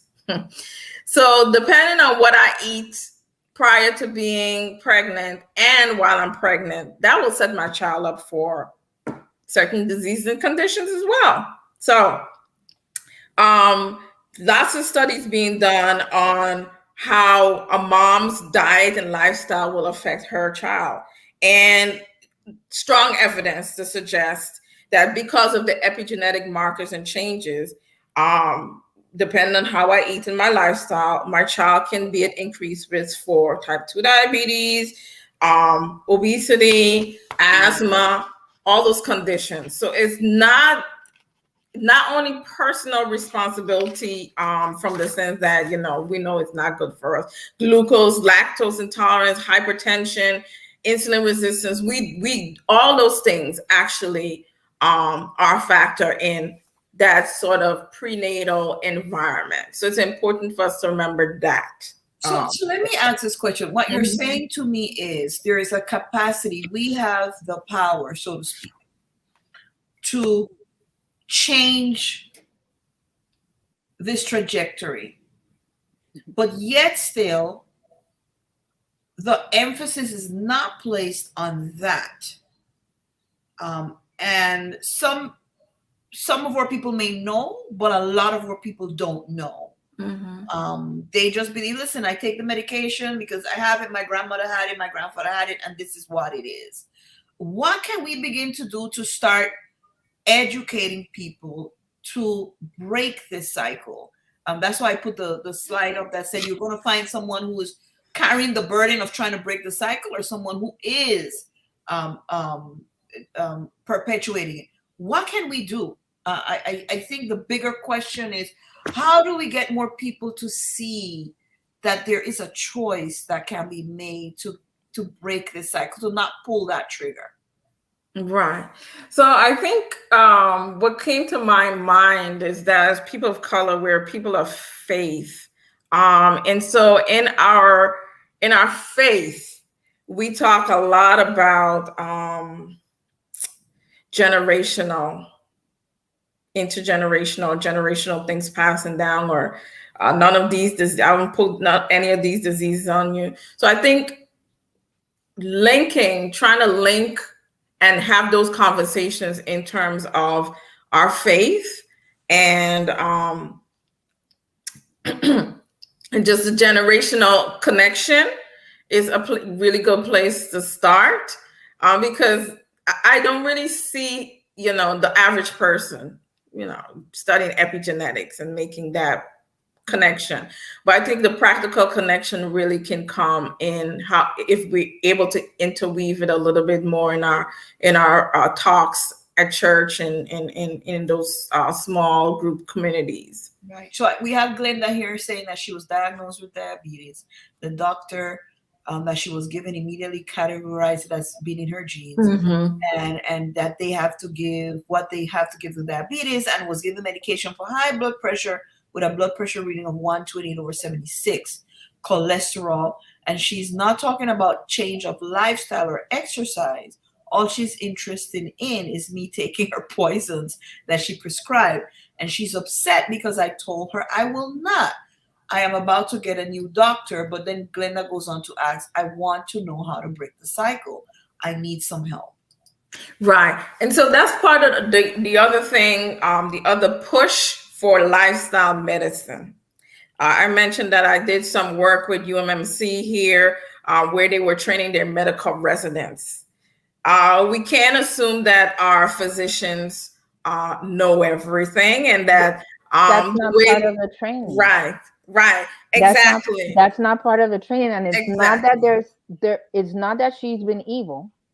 Exactly. It's that she's been trained to address disease with cure. Exactly. And that cure happens within scientific research that says that this pill in this amount will decrease this condition to such a percent, and does not include in any part of the conversation your ability as a patient to adhere or not, because you can't necessarily be trusted to make your own decisions in regards to what you're going to eat and how much activity you're going to have. Right. You are a hunk of humanity that you add this substance to you to get this result. Right. That's the frame. Right. And to change that frame, it has to be done with things like what Dr. Fee is doing, training medical professionals as they're coming up. But it also has to do with your choice that you said about to get a new doctor. If you believe that the person you're seeing is giving you poison, don't go back. Right. Because no matter what you do, it will not help you. Because you're already feeling assaulted and attacked by this person. No matter what it is they're giving you, good or bad. The best thing you can do is find somebody else. And in that case, find someone that was trained differently. Right. Right. And just to piggyback off of what Dr. P is saying, lifestyle medicine is also a very new field. But there are enough. There's at least one practitioner. Usually it's a nurse practitioner or a medical doctor who is trained, certified, board certified. It's a board certification process. And it's peer reviewed, sound scientific. It's not, I went to this offshoot place or to learn something and got a certificate. I'm waving it around. It is grounded in sound medicine, but it's the responsible kind of medicine. So try to do a Google search of lifestyle medicine practitioners in whatever state, city you're in. To find one who will take on who will accept you as a patient. And if you can, try to find someone who does telehealth if you have that capacity to do telehealth. It makes so much of a difference. But I know the time is wrapping up. I wanted to just mention a few more myths. So the second myth is vegan vegetarianism is for white folks and soul food is unhealthy. So I'm going to run through this right quick because I know time is going. So our original West African eating pattern prior to our enslavement was, let's just say what it is, was ground provisions, fruits, greens, all the plant things, the real plant things, the one that came from the ground. The meats were either non-existent or they were sort of like a little treat every now and again. Dairy was not part of our regular eating pattern. So soul food, is it unhealthy? Is it not? It's not. We have to understand that soul food is a celebration of our ancestors' ingenuity. They were given scraps of animals, right? Given the leftovers from grains, cornmeal or whatever, and so they had to make do. So they got real creative. But that was not how they used to live before they got here. Right. Right. So what we are trying to do, try to perpetuate with soul food, is of course the culture. We want to honor their ingenuity and their creativity, but at the same time, we want it to be health supportive. Right. So we have some choices, not many. We can either veganize the thing or we can just incorporate more plant foods. So when you're going to do your fried chicken, your hog mugs, and the this, that, and the other, add a little more extra plants to your food and to your plate and keep it moving. But remember, there's always a way to celebrate culture and our history, our rich history, without jeopardizing our health. So I love that. I love that you're giving that balance. Can I please say something? Right. One of the things I love about Dr. Fee, I've known Dr. Fee for 11 years. She is not an all or nothing kind of person. If you have the time to cut up your fresh veggies, do that. But if you don't, buy the frozen type and do this. And if you can't, go to Publix. She breaks it down into what is convenient. It's never an all or nothing. Ideally, this is what you want to do. But there's choices. There's things you can do. Find yourself someone who thinks like Dr. Fee. And what is so powerful about this, Dr. Fee, is that you're not, because I think for a long time, and I've even heard it on Christian channels, where people bash soul food, right? You need to realize that this is part of people's culture. Right. And you're basically saying to them that their culture is inferior, they're whatever. But I like what you're saying. The ingenuity of taking the scraps and creating this, that needs to be celebrated and honored. Yeah. So how do we balance that to make it healthier, as opposed to saying, don't eat that stuff, it's not good at all, blah, blah, blah. And for some people, cutting that off right away. How do we bring balance into that equation, but at the same time make it healthy? I really want to celebrate the fact, I think you're perhaps one of the very few people that I've heard I'm doing that, because it's terrible, it's bad, it's greasy, it's what. How do we celebrate that and honor that and still make it healthy? There's a question here from Denise, and I think she points it out to Tricia. Tricia and Dr. Fio, you both can take it. Is there a vehicle to complain when a doctor behaves this way? And I think she's talking about Glenda's doctor and the diagnosis of you have to take the poison. I mean, I'm calling it poison because Glenda's calling it poison. Because there's no other option. Sorry, doctors. There's always patient advocates in whatever clinical setting you're in. There's always the opportunity to have those question boxes, complaints. What is important now is that a lot of places rate their physicians on patient satisfaction.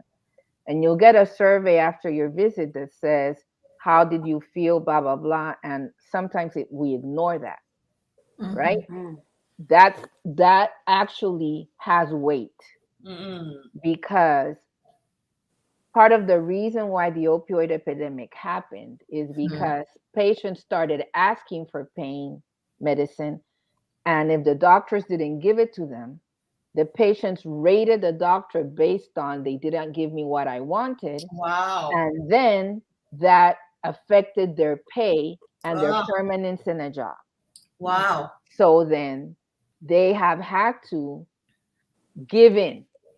And even when they believe that there is a different way of addressing, for example, back pain, it could be physical rehab, it could be walking more, it could be physical, like warm towels.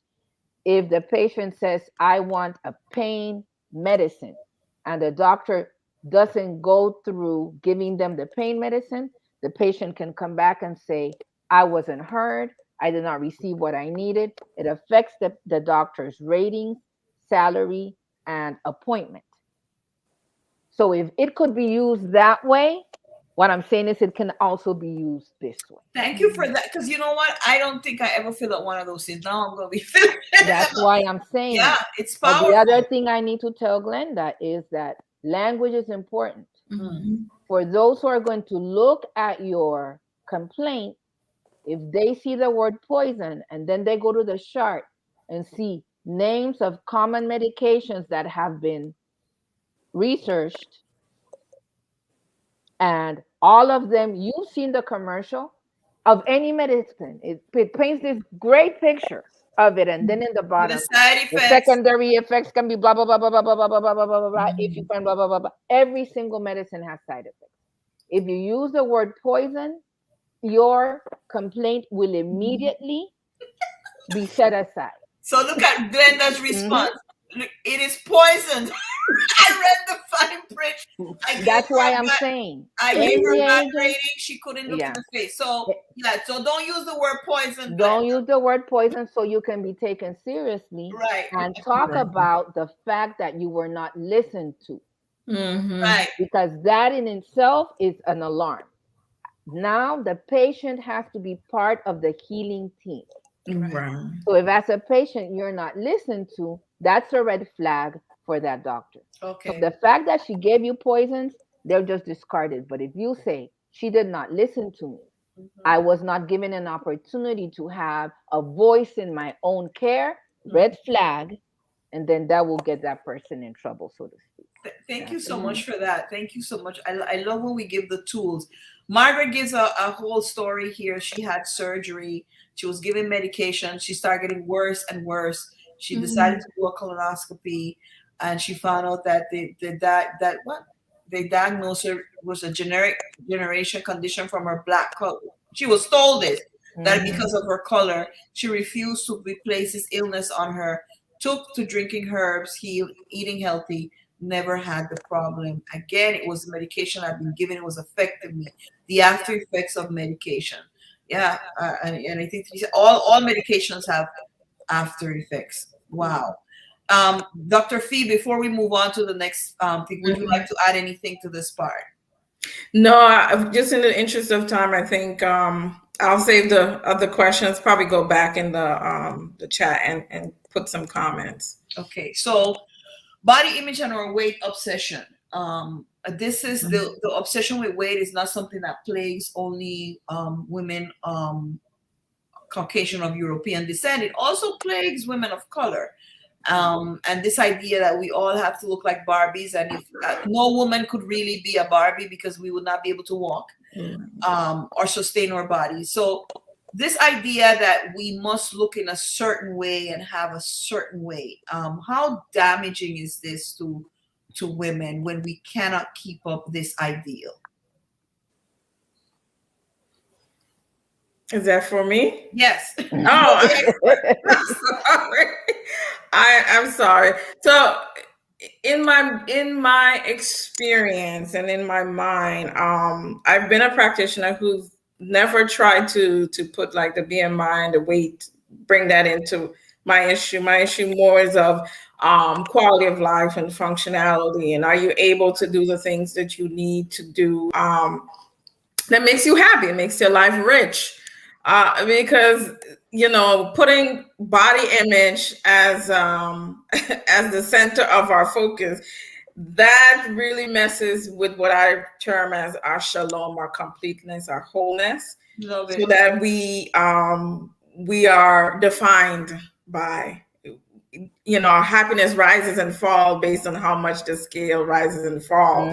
So when I'm doing my my nutrition consultations, I often ask my clients their relationship with the scale, and try to get them not to focus so much on the scale, but more of how their clothes fit and how confident they feel and how fit they feel, So yeah, definitely is damaging.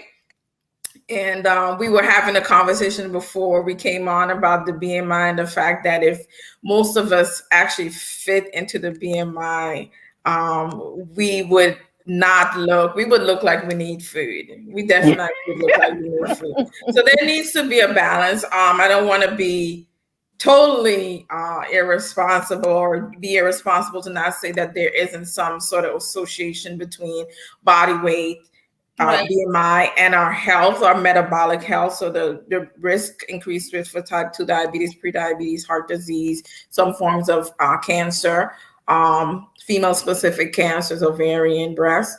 So there are some associations there for increased risk, but at the same time, if we are adopting an overall healthful, holistic lifestyle, then that mitigates a lot of the risk, right? So, and at the end of the day, the fitness, like I said, is what's most important, as opposed to the sort of superficial associations. Slim, thick, my sister always calls me, when I'm at my good weight, she says you're slim, thick. And so we make jokes about the fact that, I'm thick in certain areas that she's not.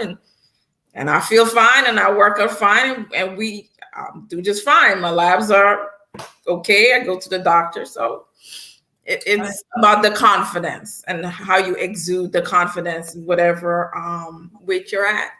Right. So how do we move from survival daily? Because sometimes we feel in our communities, people might be, okay, we're surviving daily, but we want to successfully thrive. We want it to be a long-term thing, not eking out survival day to day. So in my preparation, I thought about my own personal experiences. So survival means status quo. Thriving means intentionality, if you want to sum it up, right? So to move from survival to thriving, it takes several things. Self-awareness. I have to know beyond just the day-to-day, what makes me happy, what makes me tick, what brings me fulfillment. So self-awareness. Doing the inner work. So to take the time to go to a therapist or some sort of social worker, mental health professional, knowing the differences between their specialties and what I need is going to help me to do the inner work. Thriving actually requires maintenance. It's a continual process. So I'm looking at things, these couple of elements in a continuous process to make sure that I'm From one time or the other, I'm working on these areas of my life: my career well-being, my social well-being, my financial well-being, my community well-being, my physical well-being. So all of these components are part of my thriving journey. So it's a journey. Taking time periodically to reflect and decide what matters most at different life stages. So not at different life stages, certain things just they don't matter. So I don't care. I'm not even going to give it any more attention. But whatever I come up with, I need to then put my time and attention, my effort, my passion into those things to actually nurture them. And then the last thing that came to me, because of the way we are in terms of the church community and in terms of our ethnic cultural community, that we should be really serving and working with self-compassion. Mm-hmm. So the busyness is not the same as productivity, it's not the same as impact, it's not the same as longevity, and it's not the same as sustainability. So especially in the church community where we are serving for the Lord, but sometimes resentfully serving for the Lord, sometimes half asleep serving for the Lord, sometimes blood sugar high in the sky serving for the Lord, exhausted serving for the Lord, not having an impact serving for the Lord. Yeah, right. Mm-hmm. So that's not what the Lord requires of you. Exactly. The Lord still requires us to be empathetic and to be compassionate to ourselves. Someone saying here, it took her years to realize that her weight does not define her.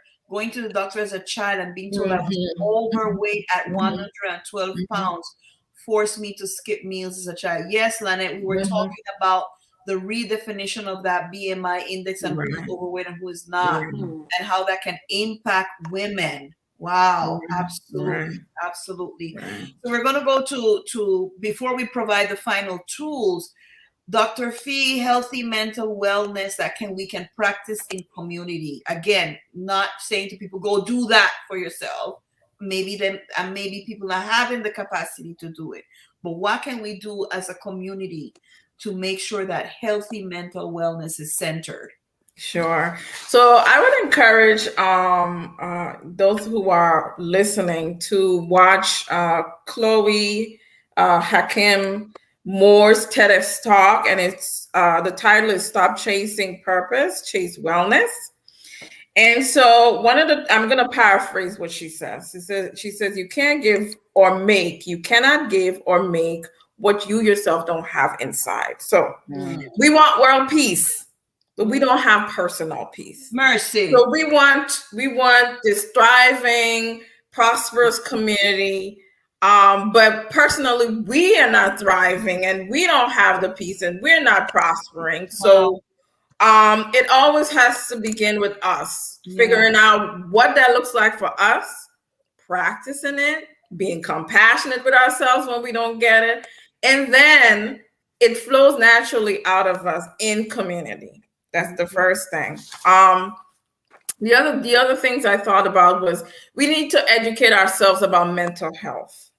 Especially in communities of color, faith communities, Caribbean communities, there's a lot of stigma around mental health. We don't understand it. We label people, we judge people, we ostracize and isolate people. We need to normalize the conversations about mental health and seeking support. So that needs to be woven into how we interact with each other. The other thing is how we relate to each other. We need to be kind, communicate with some kindness and compassion, but we're listening and observing each other.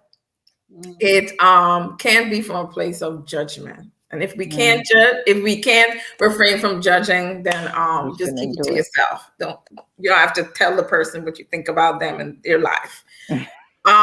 Celebrate and affirm in our community together. Celebrate and affirm. Somebody's winning, grab your pom-poms, grab your dancing shoes and dance along with them, right? Part of community. When we are together, remember, especially in this COVID age, to enjoy that time because it could be our last. We don't Wow. Right? And then things like leveraging social media. So whether it's a Facebook group where we have common interests and we're in similar life stages, having a family and friends WhatsApp or some sort of messaging group where we always are checking in with each other, creating a safe space for people to share, for us to share how we're really doing and really feeling. And then some technology tools or some apps. There's the Shine app. There's Health in Her You. And there's a project called the Inner Fitness Project. And all these projects and apps, they're community based so that we are learning, growing, talking about normalizing, making access for mental health and wellness as a group, as a community. And I define community, just to wrap it up, I define community as places where we learn, where we play, where we work, where we rest. So community is not just a physical location, especially with COVID, is now a virtual space. So all these things can be happening in a virtual space. We're gonna have a birthday party, full disclosure, I like to have parties. So we're gonna be having a birthday party for Dr. P on Zoom. That's community. Of course. Right? That's support. So I think in this day and age, we just need to be very creative also and think outside the box of how we want to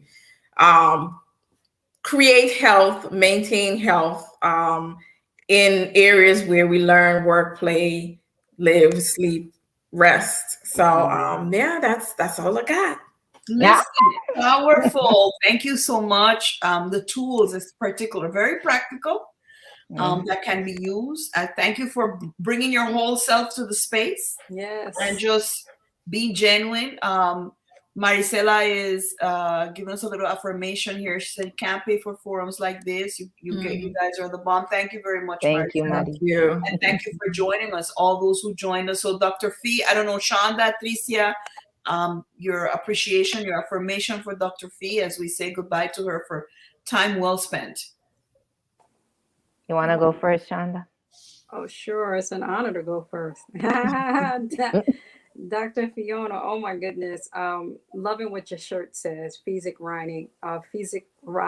And you've definitely been the rising voice. And those of us who have listened to this Pink Room, I can't say thank you enough. How much I appreciate your authenticity, the value you have provided, not this being my first time being introduced to your world, Dr. T. Thank you so much. And so please continue to do what you do because it is just so needed in this world where a lot of us are broken and need constant healing from all of these aspects.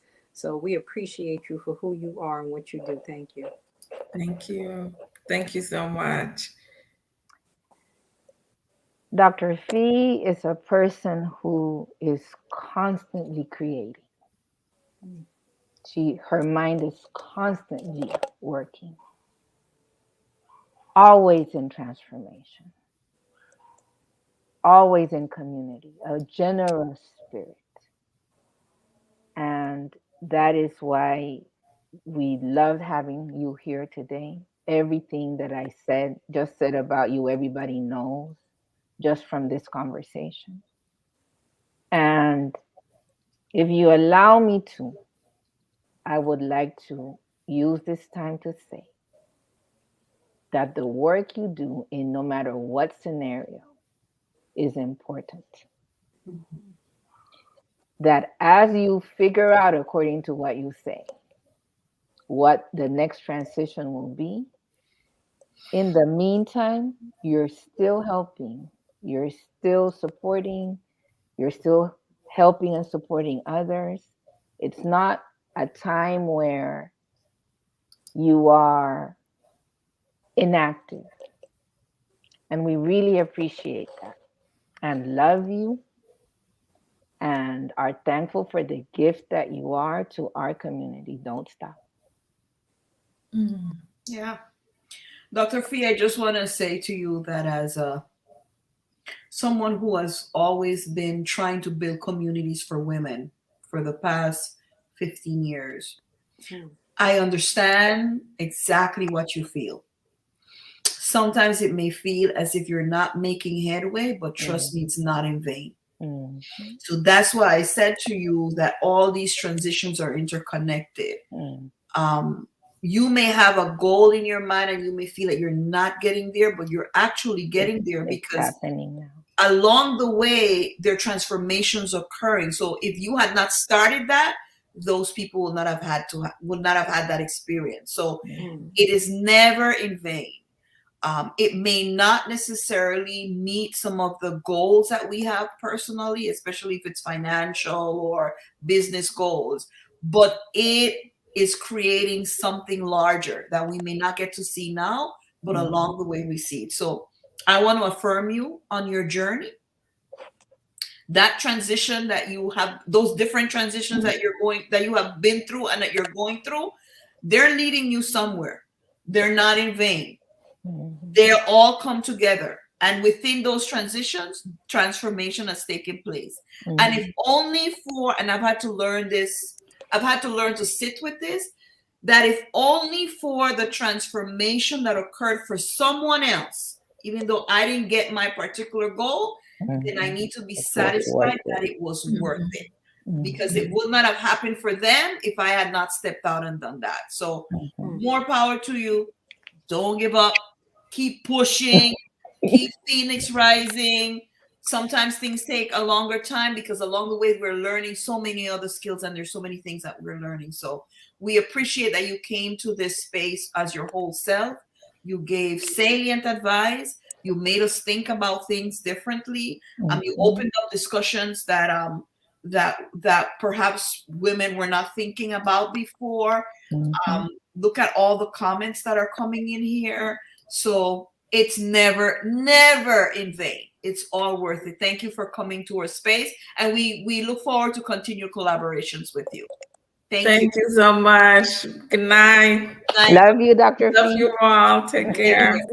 And now we leave everyone with Shonda. Shonda is going to give us our community checklist for this.